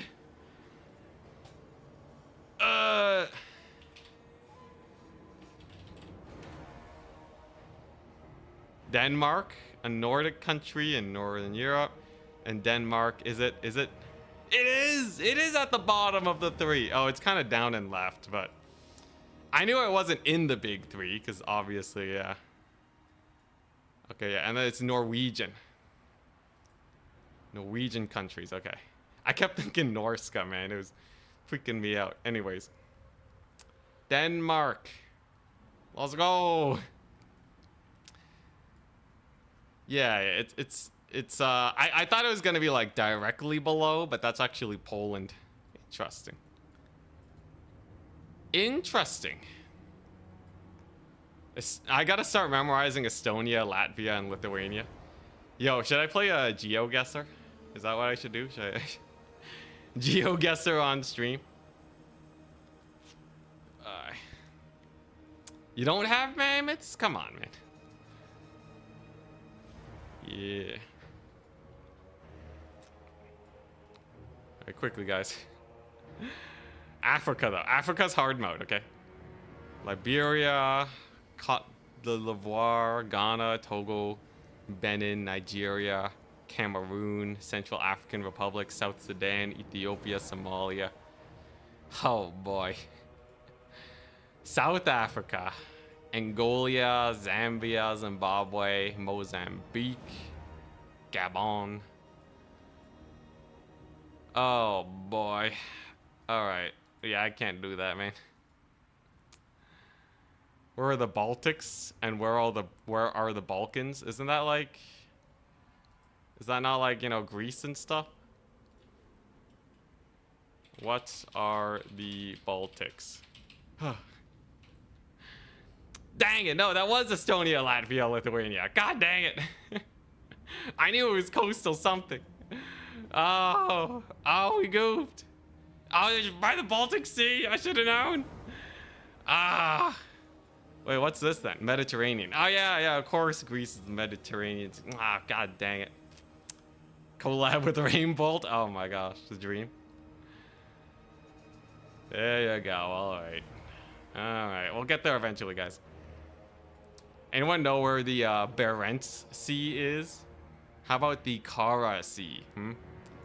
Does anyone know where the Laptev Sea is? Or the East Siberian Sea? You'll never guess where that one is. Let's see here. You know where the Chukchi Sea is? I bet you don't. The North Pacific Ocean? Nobody knows where that is. Yo, is the next round up or what? It's taking way too long. I'm finishing my matches too soon. Ah, hell yeah, we got Charix. Ah, yeah, here we go. Yo. We did it. We made it to the next round. Also, it's getting too hot now. God, I wish I had better temperature regulation clothing. All right.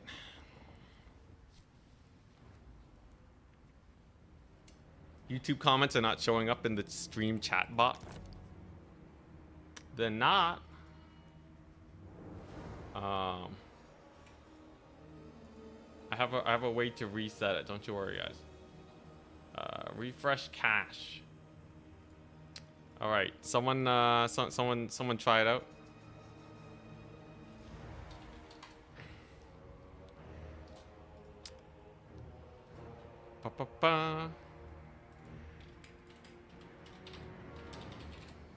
Is it working? Check. Blood for the blood god. You noticed? This whole time. Let's see here. Chat. It leads. It's there. It's not working. Since when? Streamlabs widgets. Is it working? No, it's not working. Log in. Let's log in with YouTube, I guess.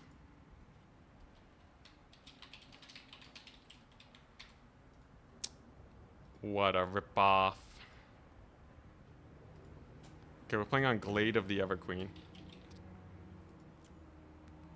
Here we go. Okay, let's try logging in with Twitch, maybe? Giants versus High Elves. Good luck, we'll be fine. Let's see here. What did he say?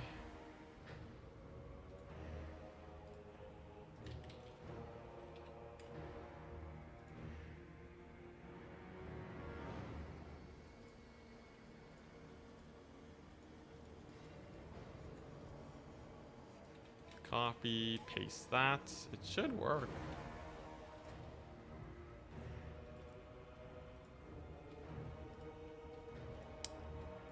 Is that gonna work? Style. Platforms, Twitch and YouTube.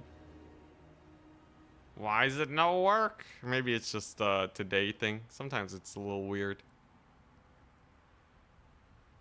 Always show messages.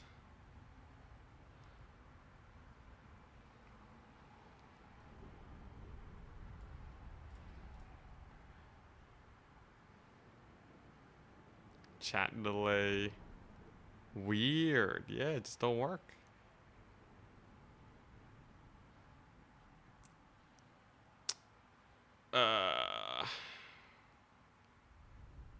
Have the widget set up. Badges. It shows all the badges. Yeah, I don't know. I don't know, guys. I don't know. Streamlabs widget. YouTube chat not showing. Ensure you're logged in to Streamlabs desktop.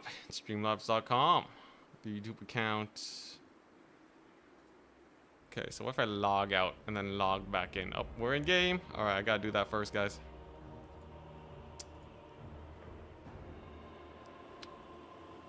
I gotta do that first.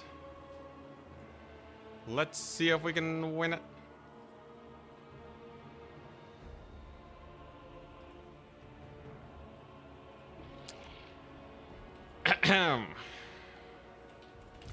So, here's the garbage build. The worst Beastmen build that could possibly be. It's okay, though. I'm only playing against sharks. Ready? Good luck, have fun.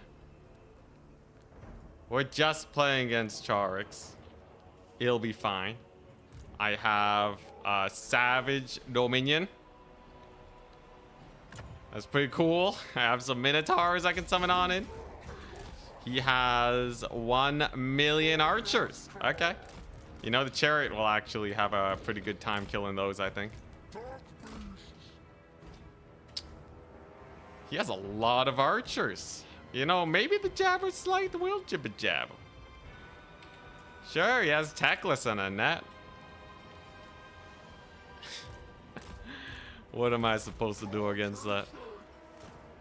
What am I supposed to do against Techless plus net?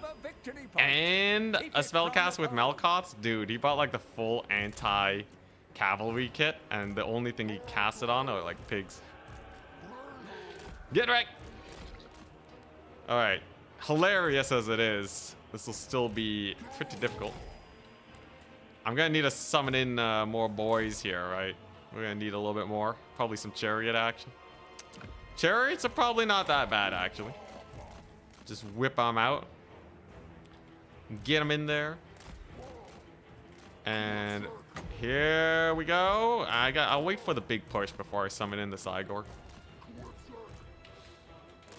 Okay, alright. He doesn't have a lot of cav. He also didn't summon in more cav, which is surprising because I'm gonna be able to bum rush his face, right?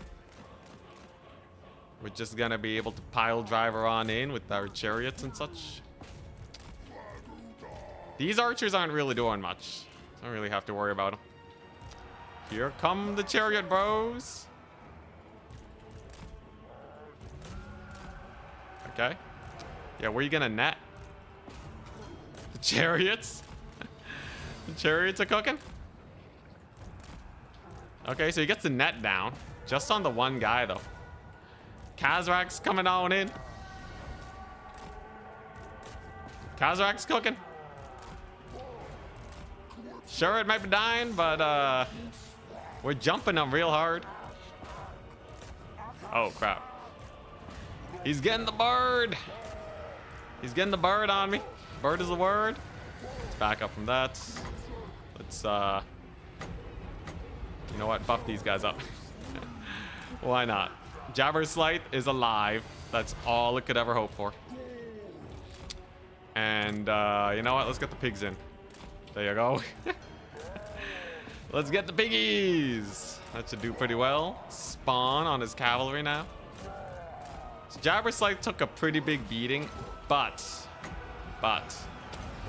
it lives. So it can probably get a lot of work in. A little buff for my chariots too. Nice. I will say the chariots are doing great. It's kind of everything else that's suffering just a little bit. At least Khazrak can kind of grind. Khazrak's not doing too bad. This guy has to move over there though. Let's bring in more pigs. Just pile driver in. You can only have so many range units here. There you go, Jabber Scythe. Khazrak's still actually grinding. He might not actually have anything for Khazrak. Would be pretty huge. There you go, little casters going ham. Nice. Let's get our piggies in there. They'll do great. And then that should be the last of his range units I gotta deal with. Took a little while, but I think we're finally there. Piggies are in. There we go. Oh crap, they rampage at like the worst time ever. That is not a good time to rampage in the slightest. Yeah, at least we can get another Savage Dominion over on him. It's a pretty big route, too. He's losing a lot of guys over there. But Jabber's gone, man. A little jibba jab. Unfortunately, he kind of got wrecked. But his lines are in disarray. Kazrak's a beast. Value trading's terrible for me. Let's see here. Okay, let's send these guys in. Maybe I can kill Teclis. Can I kill Teclis with Kazrak here? I'm feeling like I'm running out of units though. I don't know about you guys. It's feeling like we're running a little dry on the units, perhaps. Maybe a big buff. Come on, it's just Teclis. Oh no, dude, the Jabber Scythe sucks so hard. The Jabber Scythe was pretty bad. This though is not too bad. We did kill off his cavalry. They are actually just straight up routed. That's pretty jokes. Maybe an archer summon over here to clean up shop. Like Kazrak's kind of cooking. You can't say Kazrak isn't cooking. Teclis is completely on the run because of big old Kazi here. Now, yes, he does have some cavalry on the side. The bird? The bird is the word. Kind of hits his own cavalry though. A little sad for them. All right, what is this? It's a massive anti-infantry bonus we can get. Sure, let's do that. The Kazrak buff did not really do much, unfortunately. But his cavalry here.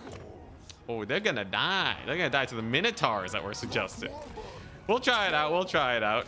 I still have hope. Kazrak can definitely kill the infantry here. And one Minotaur might actually be a lot harder to deal with than he might expect. Because he really only just has the cavalry, right? Come on, Kazrak, you got this. I believe in you, Kazrak. Come on, man. Yeah, he's doing all right. This guy's just gonna die. Let's just use that ability before he full dies here. He does have a triple cap, which is admittedly very bad. We got some solid routes, but yeah, so he's just spamming only cavalry now. Here's the thing though, he's pretty spread out, right? And I do have my Minotaurs here, and they're absolutely cooking his cap. Ticket wise, it's actually fairly close too. So, if I can get a little bit of piggies here in Kazrak with our crazy amounts of anti-cav, he may still die. He probably has a net for my Minotaurs though, and he does have some archers here ready to bully me real bad. But I do have some spawn maybe. The Giant's terrible. The Giant's a terrible idea. We're not gonna do that. Okay, there you go. Spears are going down. That's nice. Yeah, there you go. Kazrak with the charge bonus. All right. Trading wise, it's actually not the end of the world. I'm a little worried about his cav spam though. God, I wish I had more Minotaurs. More Minotaurs would have been a godsend. Is that a Flock of Doom? I think that might just be a Flock of Doom. That's fine. Okay, archers. Cook them up. Okay, here we go. Rogue Chariot. He's not going to see it coming. He doesn't have cavalry to deal with them, right? Get him, Kazrak. Get him, boy. Oh, boy. He's doing his best. He's doing his absolute best. I'm going to need to bring in the Minotaurs here, right? I'm going to need the Minotaurs there. God, the rampage on the pigs is so bad. It's kind of crazy how this was still kind of close, though. So he gets the net on the chariots. That's fine. Holy pigs, just move. There you go. Not a problem. Not a problem. They're doing great. Why does the rampage last 50 years? God. Oh, the humanity. All right, chariots, get in there.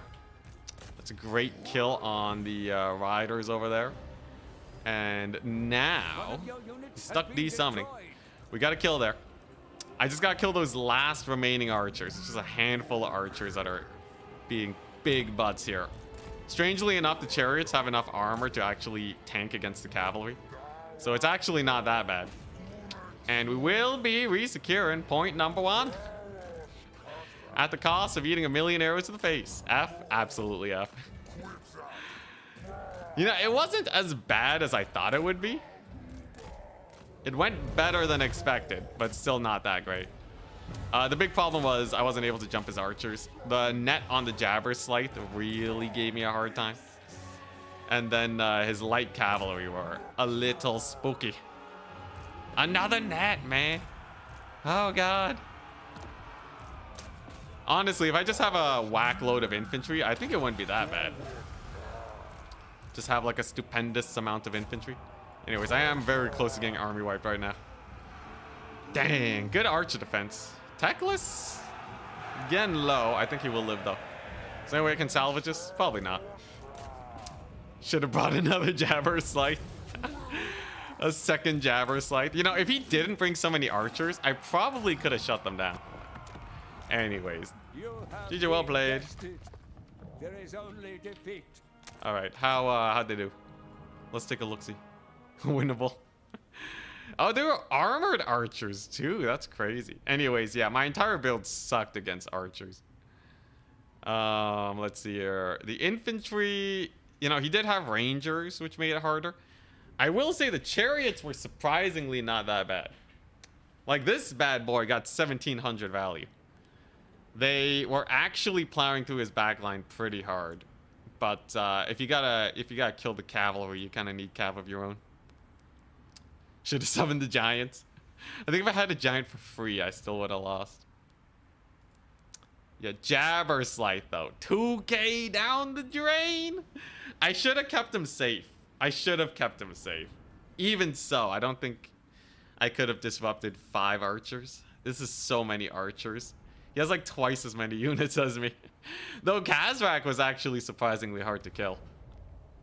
Khazrak actually has pretty decent armor. The voice crack. He has pretty decent armor. And in melee, he gets even more. So, weirdly enough, Khazrak's not bad.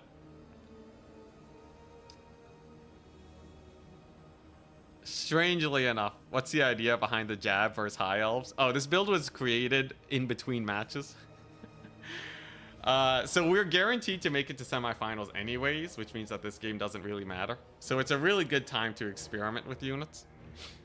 And against the Melkoth spam, like if he's really hardcore trying to counter Centaurs, we did learn that chariots are actually not that bad. They're really hard to kill. And they mulch the infantry.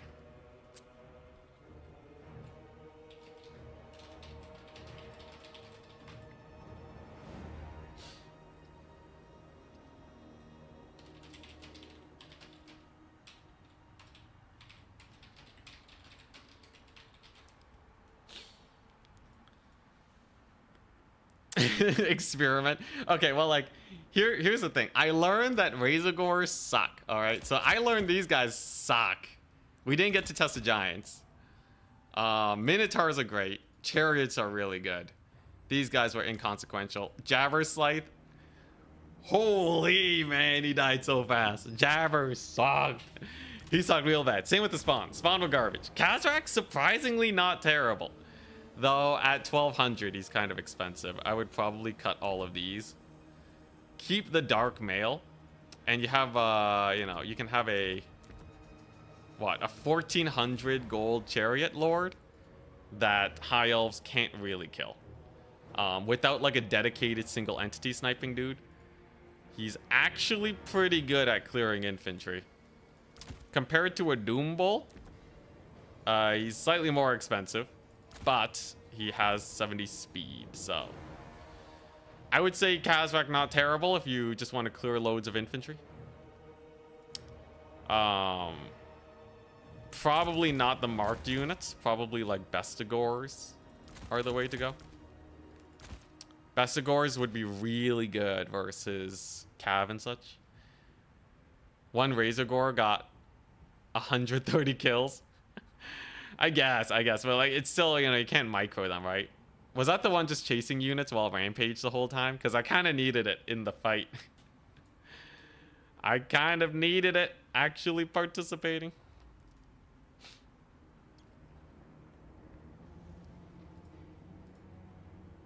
I think it was. Yeah, I think I think it only got kills because it was being useless. But yeah, interesting high elf build. It's a really good high elf build. So if I were to play against it again, I think the Minotaurs are amazing, but you have to bring them in a little bit later. They don't have a lot of armor. Khazrak, you can definitely make him work though. At 1450.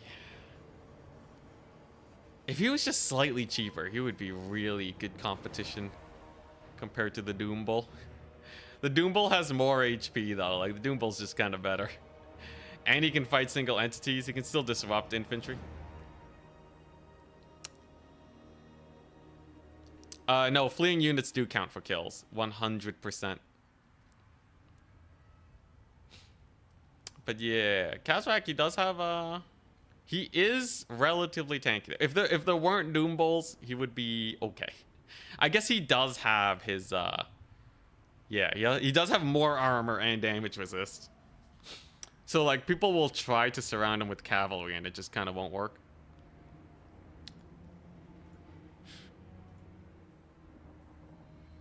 And then what? I can't really take cheap infantry versus that high elf build. Gore Herd are hard maybe versus the Rangers. Just spam Gore Herd. Probably best of Gores are just best though, right?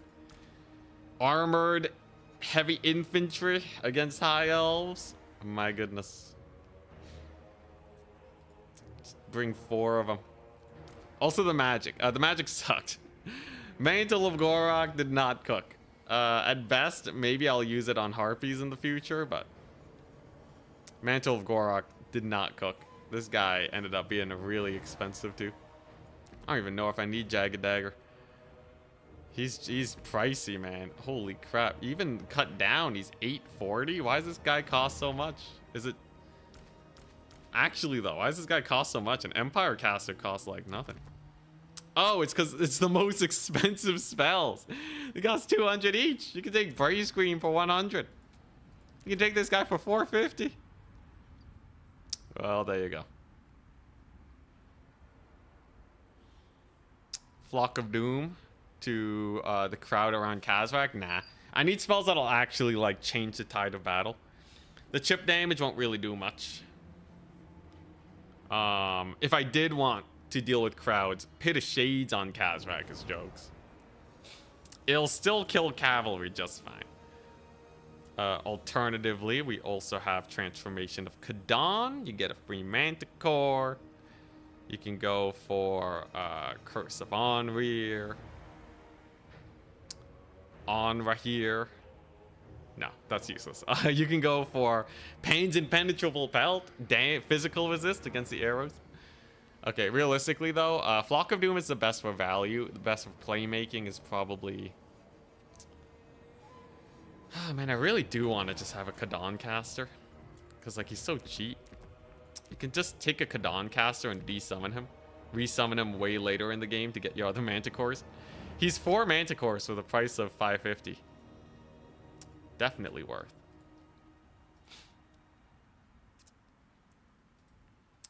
Alright, so how are the Swiss points lining up? Who's in top 4? Charix, myself, Zetern, and Opacho. Ulrich Wall doesn't look like he's making it. Unless, if he beats B6, maybe. I think if he beats B6, he gets 3 Swiss points, and he will barely scrape by. If B6 wins, no Ulrich Wall. Also, we're playing Empire for our last 2 games. Just a heads up. Yeah, I gotta remember Bestigors. Bestigors are so good. Bestigor Chariot. Bestigor Minotaur. I feel like a lot of people are trying to hard counter Centaurs. I just need like a good enough Centaur alternative, because Chariots aren't the perfectest option. Single entities are not bad though, like Gorbel spam into his archers is kind of jokes. What's he gonna do against that? 100 armor. Let's see. What would be? Do they have an armored single entity? They have silver shield minotaurs. Like Butchers of Kalkengard, I'm sure are fine here. Incarnate Elemental. Cockatrice, no. Yeah, not a lot of heavy armor. I think the Bestigors are really all you got. Chaos Spawn for sure. Yo, I don't know what happened to Chaos Spawn. They used to be meta on launch. I guess they just don't really compare to, you know, the Warhammer 2-in-1 factions. People used to spam Chaos Spawn. Can you believe there was a time we saw so many Chaos Spawn, people were begging for them to get nerfed? And if anything, they're cheaper now. Yet, no spawn. The poor spawn. Oh, wait, no, I think they got a price increase, right? Hey, they have 10 armor. Thank you very much. They resist like 7% of the damage.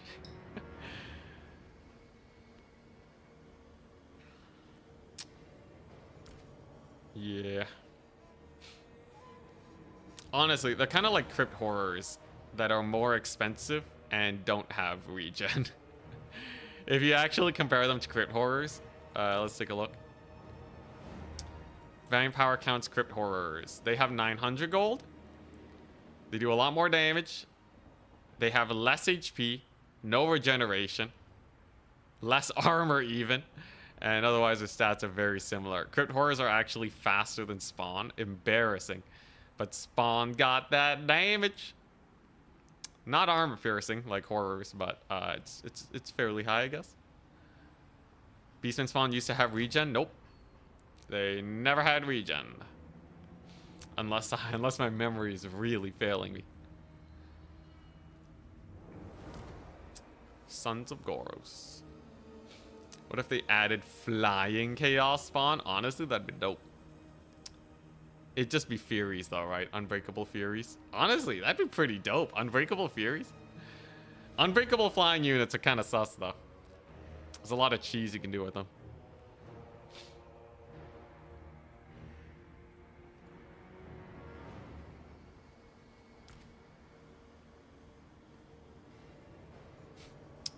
Regen and unbreakable. I know, right? Where is it at? Healing and unbreakable? Crazy. Although, wait, did Scrag ever have? No, I guess they didn't have healing though, right? Gorgeous are just strong because they were unbreakable. Let's see here. Okay, honestly though, Crypt Horrors are pretty close. And then the counterpoint would be the Vampire Coast, Mourngulls. Them Mourngulls, they're kinda meh.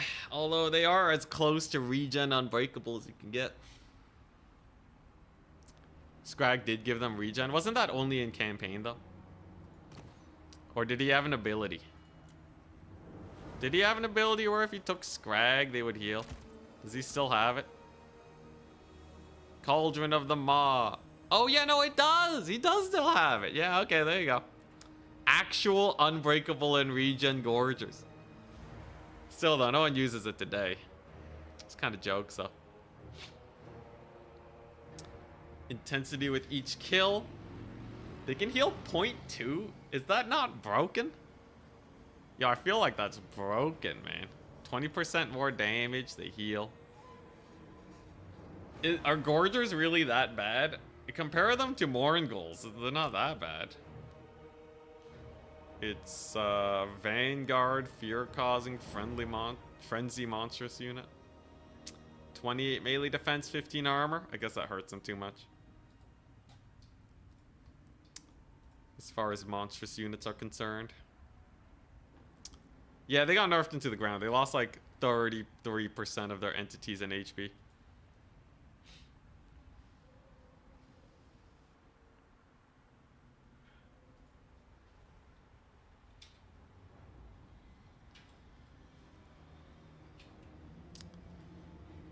All right.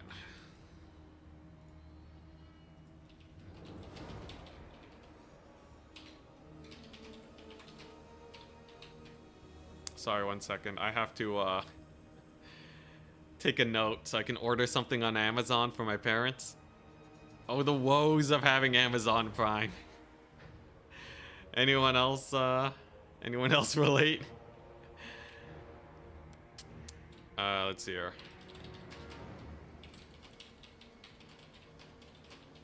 All right, there we go. Note taken. Yo, Gorgers are so busted at launch. They got extremely nerfed. Yeah. Gorgers, they have 12 entities. I think they used to have 16. Mournguls do have 16. First world problems. It's true, it's true. You gotta order everything for your folks too? Nice. Do trees block / reduce breath or vortex spells? No. They do space units out though, because they don't clip into trees.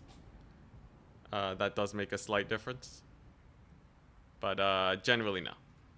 Trees, they will only block missile spells.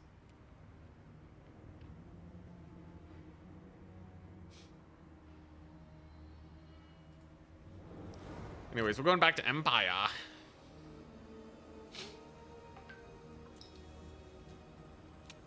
Back to the Empire.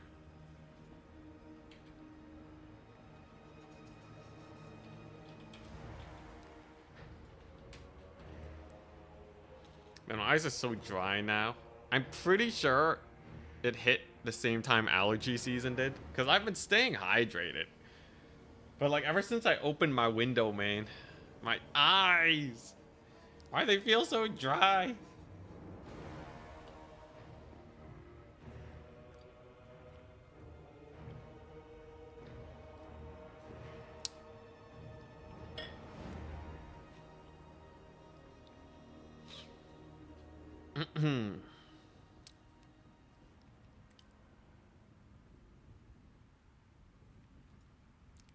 Are Ogre Pigback Riders any good? They are.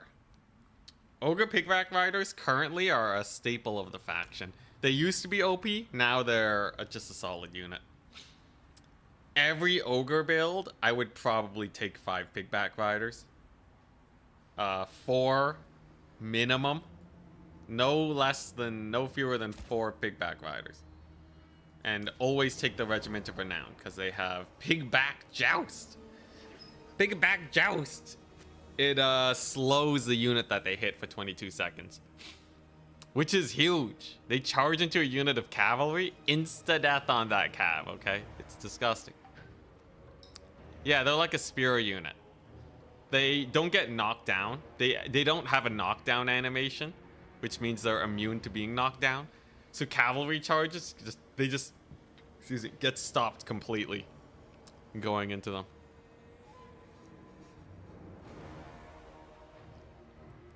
Is that turn just wrecked you? Oh, dang. Can you give me a good Norska build versus vampire counts? Yeah. Norska versus vampire counts. Generally, you want to go wide and you want to kill them very quickly. They will have some knights that they can spam. So have a handful of skin wolves for when the knights come on in. Have a handful of horsemen for when the mortis engines come onto the battlefield. And then otherwise, you take Infinity Berserkers. They'll do more than double damage that of Marauders. So if you need to clear infantry, that's the way to go. And then you're going to deal with Crypt Horrors using your Javelins. Take 3 Javelins, no more, because they'll be very hard to defend. Maybe even 1 Javelin. And after that, I don't know, just like Marauder spam, you get Throg, you get Firecaster. Like this is a good starting build. Lots of infantry and a couple jabs. Then you reactionary summon skin wolves based on cavalry or single entities that you see. Single entities, you need the Marauder Horsemen. Take these guys. You're probably gonna deal with flying units too. If you're gonna deal with flying units, oh yeah, Wolfric on a Mammoth is not terrible either. Take Sea Fang, take the Kindle Flame. You're gonna deal with some flying units. To kill bats and to make sure they don't just jump your javelins, it's not bad to have a couple ice wolves and like a beast of Tashnar for their anti-large. And that's basically it. The rest is just like cleanup, you know. Go for more skirmishers if you're about that life. Go for more skin wolves if you're about that life. Nice and simple. There's your build. Norska's pretty straightforward.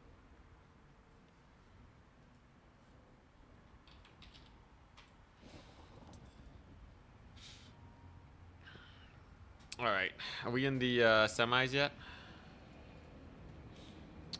Come on, baby. Oh my god, Ulrich Wall and B6 is still fighting. I swear, Ulrich Wall always has like the longest games or something.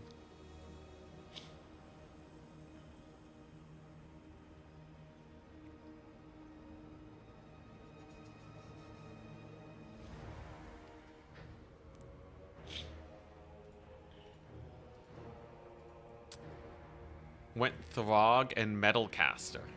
Ah.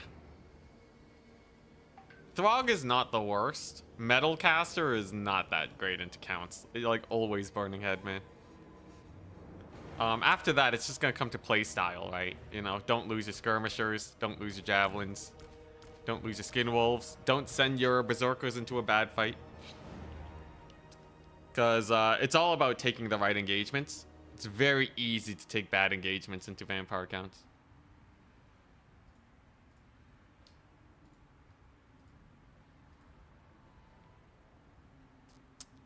Scylla?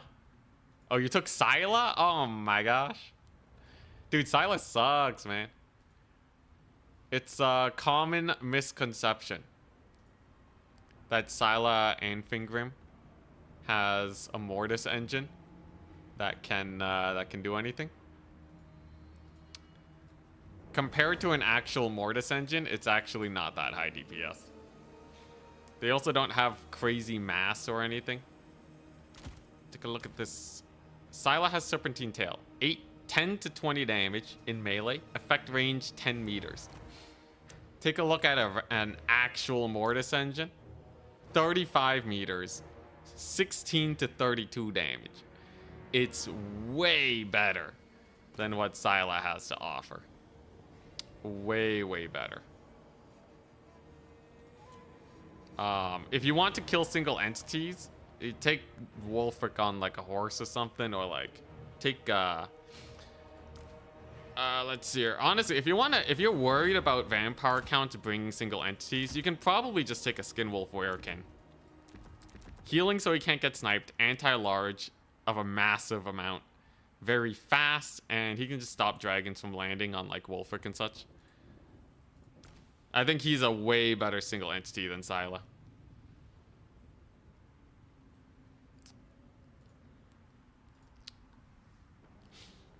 He had chariots? Okay, now that's just weird. Now it just seems like both builds are kind of weird. Anyways, I think Scylla's, here's the thing, right? So, like, how expensive was your Scylla? Even if they killed chariots, right? Cheapest Scylla gets is 1,300. This is 1,300 gold worth of units that you're missing out on, right? Scylla's not going to stop cavalry from charging your javelins. Then, like, you know, it can be better spent, is what I'm saying. 1,500 gold. Yeah, you could get, like, for 1,500 gold, you could get, like, a mammoth to clear infantry way faster. Or if you're dealing with, let's say you're dealing with crypt horrors, right? Like, crypt horrors are a big issue. You could have almost 3 javelins. Almost 300 javelins instead of Scylla, right?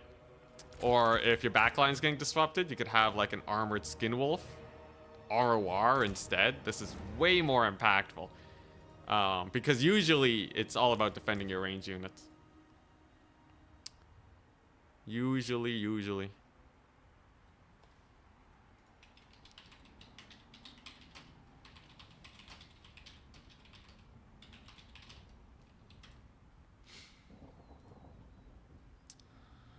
Yeah, I know Scylla got value, right? How much value did your javelins get, man? I know you can get Scylla. Look, a guy went for Chaos Dwarves, right?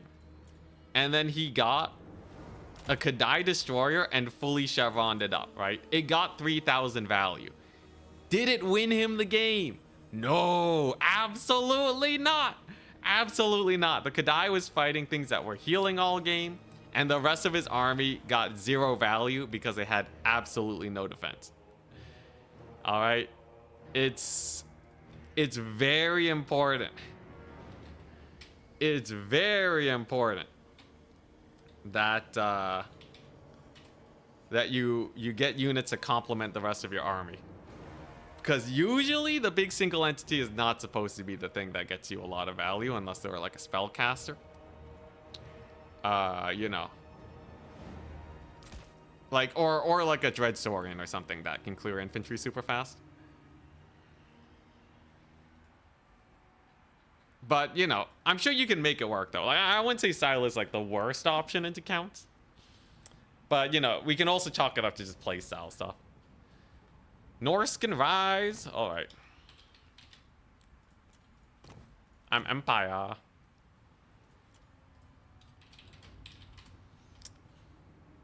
All right. Back to hardcore gaming. He's still High Elves. Oh boy. High Elves versus Empire. Interesting matchup. On Norse can rise, huh? Yeah, it's Sharks again in the semifinals.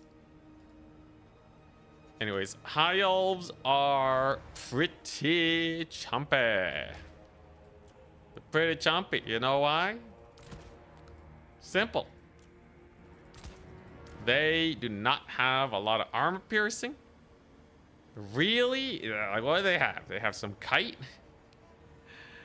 What even is in the list? Like, the only thing is, like, they have kite, they have their basic cavalry. Is there anything else? High Elves. Arcane Unforging, Tempest, Kite, Chariots. Okay, yeah, that's it. They have, like, the fewest threats. As long as I don't get my back line murdered by cavalry, the number of things you can do here is very low. I guess they have armor spam. Armor infantry spam. That's what he did to beat my Grand Cathay earlier.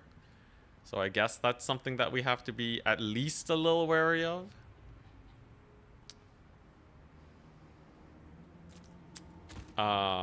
He's gonna have some horse skirmishers, I guess. His cavalry shouldn't be able to win against me, not against my Empire Knights. His archers, though, I guess he'll have some archers. Yeah, is there anything he can do against Hawkland long rifles? though? that's a real question, right? Let's be real here, because unless he can win an artillery duel, the Hawkland long rifles will just murder him, right? Unless I'm terribly mistaken. He could full rush. He could white lions. White lions are pretty jokes. Have to root for High Elves? Go for it, man. Root for them while they're still in the tournament. Okay, no. I think we'll be fine, though. Shadow Warriors are probably the most annoying dudes. I guess I should have something to spot them. Otherwise, they will have their way with my infantry.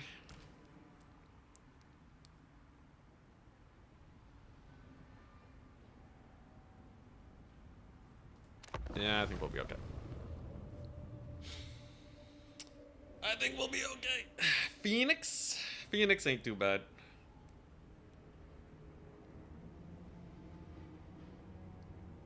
Cavmax? Not against Empire. Cavmax is pretty bad against Empire, unless they take a Garbo Wield. He's gonna spam a lot of cavalry in the late game. Like, the thing is, I know how Charix plays High Elves. I know how he plays High Elves. I just gotta not get wreckarooed. Okay, I guess I should probably take one more of these.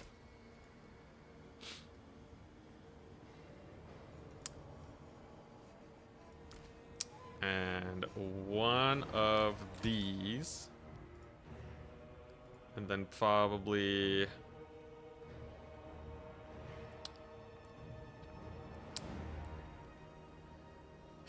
Probably one of these? Sure. Alright.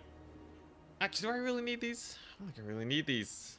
Is there anything they'd be useful against? Not really. So I probably cut them and then take another one of these guys. And now we're set. Now we're set. Oh, this unit's so cool, though. I really want to take this one. He's so cool. 2x Phoenix? That would be pretty spice. 4x Phoenix? Yeah, well, you can take 3 Phoenixes, right? If you just take different varieties. Anyways. He's the dead man. Tank time? Tank is crazy. I'm real interested to see what he has to bring here. This map, I don't think favors him at all. I think this is a really bad map for him. But who knows? He could whip out something insane. What happened to the on-screen chat box? Oh, it's not working for some reason.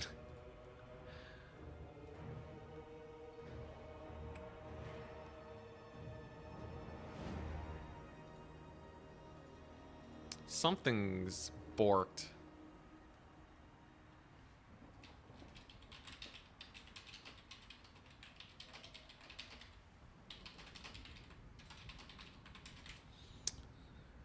Let's see.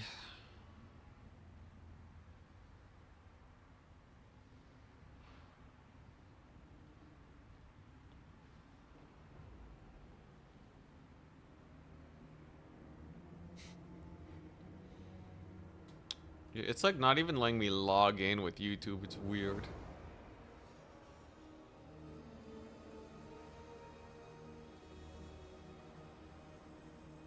Just let me log in.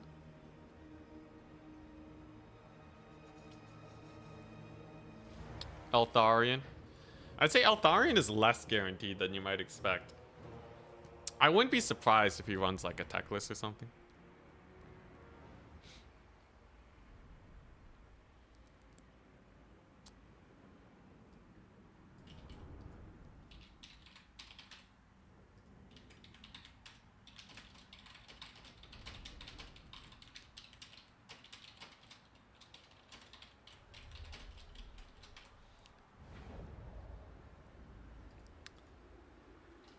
Techless would be... I mean, techless. Techless, not Tyrion. Alright. Give me your worst. Good start. So I'm starting with the cannon. I doubt he'll be able to just hard rush me. And the big thing is not getting shot to pieces by infinity skirmishers. That means we're gonna stagger our spear formation here. Unshielded ones in the back. Ready, good luck, have fun. I have Foot Gelt, Searing Doom, Plague of Rust, the huge. He has 12 units. And we're mostly gonna ignore this point. Until later. Alright. Here we go. So what does he have? Flying Wizard with Stealth. And Gems. Interesting. Bolt Throwers. A lot of Bolt Throwers. Alright, I dig it. Alright. He has an absurd number of Bolt Throwers in Lothern Seaguard. That's actually kind of insane. It's hilarious. It's hilarious and insane. So, interesting. He's gonna cast Gems on my cannons. On the... Oh, I think the War Wagons tanked it. That's hilarious. Alright. So, does it work? Is the big question. Does it work? He's gonna keep spamming Gems on me. I'm gonna capture the high ground and the low ground. What a strange match. Alright, so I'm gonna want some cavalry in here. We're just gonna capture the points and pull back. Honestly, the Gems overcast is kind of killing his lord here. Will he notice that? If he's playing zoomed out, he might not notice the Searing Doom. And honestly, not too bad of a Searing Doom action. Here come the wagons. And can he stop the pile driver? Lothar and Seaguard are not the best fighters in the world. And Empire Spears are rather good in the grind. Here we go. Let's get another one of these guys in here. Cannon's just kind of being a nice distraction, I'd say. Alright, he has one chariot in there. A singular chariot. Actually getting a lot of work done. But can he stop the war wagon flank? The wagoning? His lord just took a massive volley over there. That's gonna be rather painful. The wagon flank is active now. But will my infantry be enough? Let's get a barrage over there. Wagons are doing great. He certainly has a lot of archers, that's for sure. Gelt in a little bit of trouble. Alright. What are we gonna see? What are we gonna see? Honestly, he's doing a good job routing my guys off. He's doing a surprisingly good job. Interesting, interesting. Wagons are kind of suffering. I'm not gonna lie, this is actually a little sus. Yeah, I have my one cannon here, but that's about it. Lots of infantry routes. Kind of brutal. Okay, alright, I dig it. Interesting. Alright. He even gets a net on my boys. Lot of my infantry are gone now. Lot of them are gone. I should have captured this high ground if we were just going to play for this long con game. At least my cavalry's still doing fine enough. I might be able to get him to the point where he can't retake points especially fast. If my cav can get in here, that'll be a huge plus. You know, a lot of my chariots here are still grinding, mostly fine. And I can spam cavalry into the horizon here. Although I will say he's making it a little sus. Okay, we're on his artillery. I really need to get this capture point, though. All right, there you go. Wagons away. Wagons doing great. He's really pushing into my backline. Surprising indeed. Value trading wise is close, but I don't know how the game is tracking it. It could very well be extraordinarily off here. Looks like that archer, that ranged volley there, though, wrecked him pretty hard. That's gonna be nice. Gelt is still alive and doing great. The cavalry is doing amazing. All right, here we go. We're gonna see if we can use Gelt to bait him out. I still have lots of cav too. Cavalry will be great. Get in there, Gelt. Get in there good. Couple dudes rallying is always nice. Gelt is doing fine. I don't like how many of my guys are routing, but such is life. Okay, there we go. Couple knights are in there in the cookie jar.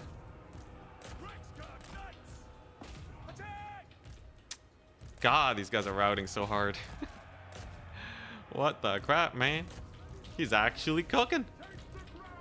He's actually cooking pretty hard. Holy crap. The flank cav went down. Yo, this is a crazy build for my opponent. All right, more long rifles. Let's get in there. I have some chariots back. Yeah, he just keeps routing off my boys. He just keeps routing them off, man. At least the value trading's not atrocious. And a lot of his money is stuck in his artillery pieces. So I have that going for me, but boy, his dodging has done some work against me. All right. Alrighty. There's another Shems too. Pretty brutal, Shems. Holy crap. If I captured that high ground earlier, this would not be so much of a problem. Okay, get him, Gelt. Beat him up. Get him, long rifles. Pile driver his face. Okay, this point's getting pretty close. Geltis, he still lives, at least. We do have these guys rallying. That's good. I will have some Demogryph Knights, too. That's going to be rather painful for him. And clock's ticking, right? Clock's ticking. He's going to have to get to my back lines or what have you. So maybe he'll be okay. Oh, crap. This is Lord. He's focusing, Gelt. Okay, finally, Demogryph Halberds are here. I really needed those guys. And another net. You're kidding me. Another net. That's so bad. Okay, spears over there are doing fine. Demi halberds are doing okay. Get in there, you darn halberds. Holy crap, those nets. Those nets are so painful. I'm like running out of units. The net's finally gone. The net is finally gone. I repeat, the net is gone. Gelt will rally. I'm sure of it. He'll be fine. All right. Got a little bit of a capture point over here. That's good. I can get some spears over yonder. That's nice. Big ol' routes over there. That's good. Demogryph Knight halberds for the win. I can't believe his artillery is still up, though. That's insane. All right, here we go. Get that Lord Snipe. Come on. Come on, boys. He got the Lord Snipe. That's not what I was talking about.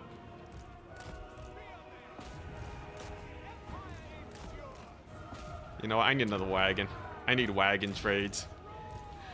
I need wagon trades if we're going to win this. Come on, kill his Lord. Kill his Lord. The Fireborn are here. What a mad lad. And he got a net charge on my guys. Oh my god. Dude, the Fireborn are gonna cook me up. Oh, that's not good. Perhaps I was too aggressive. I didn't capture the point. I didn't capture the point. That's so bad. Oh, if I capture the point there, I feel like this. Oh god. I didn't capture the point. God dang it. What a huge misplay.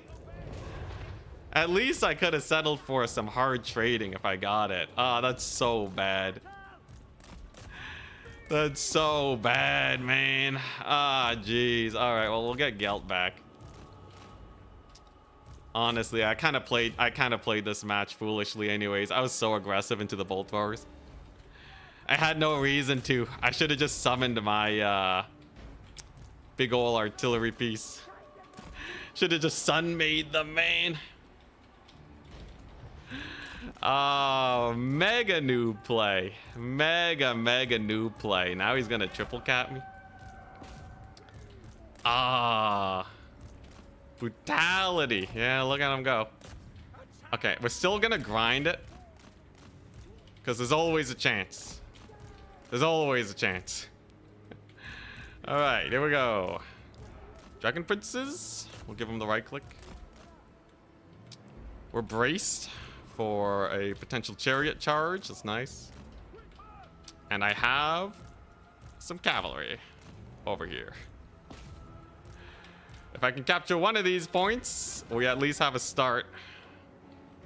God, if I captured that point, this would not be so bad.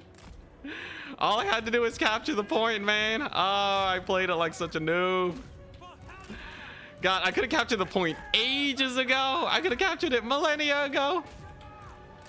Actual millennia. I could have had like an extra 300 points, man.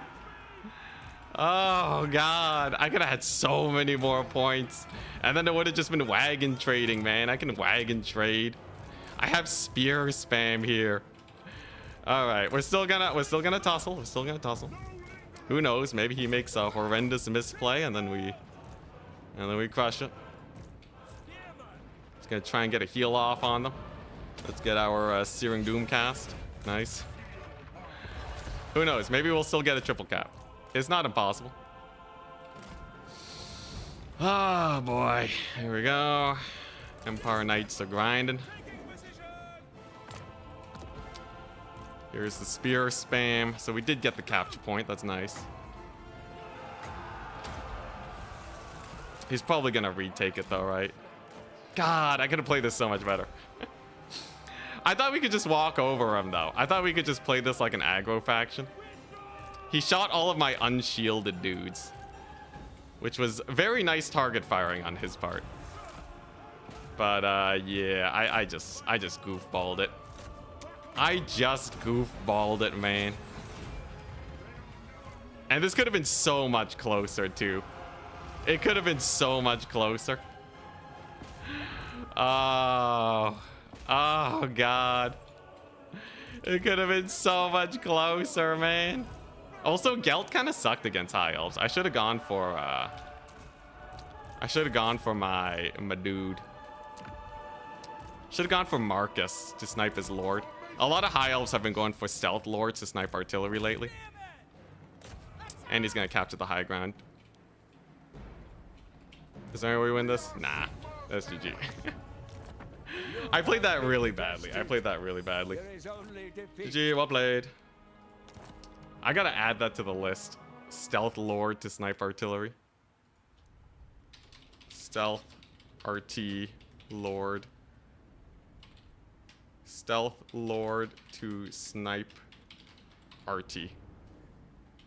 That's something very important to keep in mind for the future. God dang, though. God dang. Yeah, so he used all his magic to snipe the Great Cannon. And then he still had loads to get even more work done. He bought a Life Caster. I'm surprised at how annoying the Sea Guard spam was into my Spear Rush. Spears did fine. In fact, yeah, a lot of them did fine, but like I was rushing across like the entire map. It's kind of a goofball maneuver. The long rifles, honestly, even with the artillery, the long rifles was still doing fine. Yeah, what I really should have done is just use the wagons to screen his Lord from sniping the artillery. Get the Sunmaker and we would have won. Honestly, Gelt still got his value back, so he wasn't a terrible dude. Getting netted and then Fireborn charge, though, for my Demogryph Knights was so bad. In fact, my cavalry in general did really badly rushing into his backline. I should have just played for points. Could have just captured and played it safe with my ranged. Ugh. Then at least his artillery would have to advance. Yeah. I think you can win this without Marcus. Time to start a new tournament. So tempted, so tempted. Dang. Dang, man. Oh, I goobered it. Let's see here. Yeah, the Stealth Lord. Stealth Lord is pretty jokes, though, for killing artillery. Just mass long rifles, no wagons. Honestly, that would be pretty sick against High Elves. Force them forwards. I still think I don't know if they do well against the bolt throwers, though. If you have, like, mass long rifle. They can also full rush. It's harder to defend them. But, yeah, I just need to win the range fight. What's their range compared to bolt throwers? 260 to, 380. It's a decent amount of space you have to cover, but you can still capture the points. Yeah, I suicided my cavalry into his backline, thinking we could probably kill his stuff. That was a bad idea. Honestly, I would have done better with a Cav Max. Actually, against that type of build. I thought he was going to go Shadow Warrior Kite, so I was like, okay. Spam some infantry. Triple Bolt Thrower is kind of crazy. How would I want to deal with that in the future? So Sunmaker, he's going to try and snipe with the Lord. So I can't bring it in until after they're dead. Most of the, like that's like a pure anti-artillery build. Honestly, a Cav Max full punish is not the worst. Because, let's see here. Like, what would they have against a Cav Max anyways? Honestly, I feel like just Cav Maxing them is not the worst. Just Cav Max them. Just armor Cav Max them.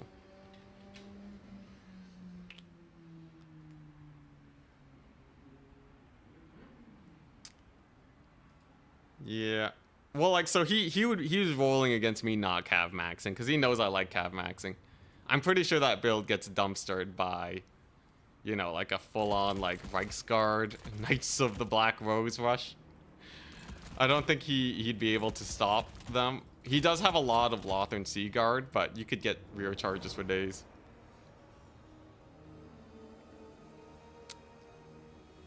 Combined arms doesn't work because he shuts down half of your combined arms with a hard counter.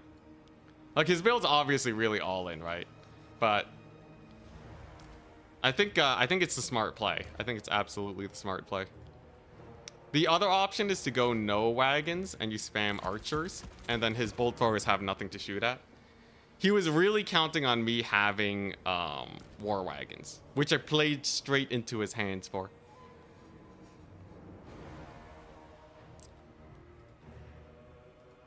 But even so, I think we still could have won. I still think we could have won if I played it smart. I would just have to be really safe with the Sunmaker is all. But as soon as I wait and get the Sunmaker and then use my wagons to screen his Lord, I think he gets screwed. You can even dodge the artillery pieces. I just made a misplay rushing him. You just can't rush him unless you're going for a committed rush. I'm happy to settle for that. Let's take a note. If they go RD max, don't rush them. Unless you have a dedicated rush. Alright, anyways. I'm pretty tired. I think I will just call it a day for now. Just such a disappointing loss, man. After such raw disappointment. I'm just gonna call it a day. Tomorrow, I actually have plans. So, no stream tomorrow. Though I will be editing the video, so you guys can look forward to that. But I'm gonna take a long week off. Monday, we'll be back for some more tournament action, probably. And then, yeah. The regular scheduled content will continue. Hopefully you guys enjoyed, though. The rage quit. I planned before, alright? I planned before the loss that I wanted Friday off, okay? Thank you very much. But I will say, I don't feel like casting the finals right now. That was such a bad loss. That was such a bad loss. I made a terrible call trying to rush him down. A terrible call. He played it really well, though. If he didn't focus fire the unshielded spears, I think it would have been really bad for me. It would have been, like, really, really bad. Such is life. Anyways, I'll see you guys Monday. Peace, peace. Have a wonderful weekend, everybody. I'm sure there'll be other streams anyways. I'm sure there'll be some turn streams. Maybe even some multiplayer guys, you know. I think some of them actually stream. Got Outer Region. I think he streams. I think Ulrich Wall also streams. Lots of people. Lots of people.